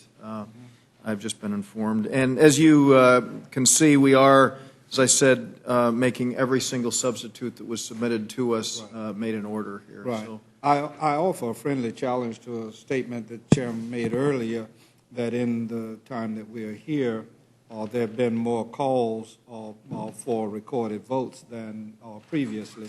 Mm-hmm. That's not my recollection. I think that there were certainly an equal number, and just don't want the record to float out there without that being shown. oh well, I think maybe in light of that, I think we should bring about a resolution of that. You know, Thomas Jefferson said, "Two thinking men can be given the exact same set of facts and draw different conclusions." Any amendments to the motion of the gentlewoman? If not, Mr. Woodall. Mr. Chairman, I don't have an amendment, but what is the Brady-Hinchy hour of debate? That is the hour that's the Joint Economic Committee is going to have an hour to talk about economic goals put forward, and that's also been standard procedure for consideration of budgets. I thank the chairman. Thank you. So if no amendments, the vote occurs on the motion of the gentlewoman. Those in favor will say aye. Aye. Those opposed, no. Pay the chair. The ayes have it. The ayes have it. The motion is agreed to, and Mr. Scott will be managing for the majority. Mr. Hastings, I think Mrs. Slaughter, I'm told from staff here, will be handling the minority. Thank you all very much. Good job there, Mr. Halpern. We appreciate your being at the desk there. And without objection, the committee stands adjourned.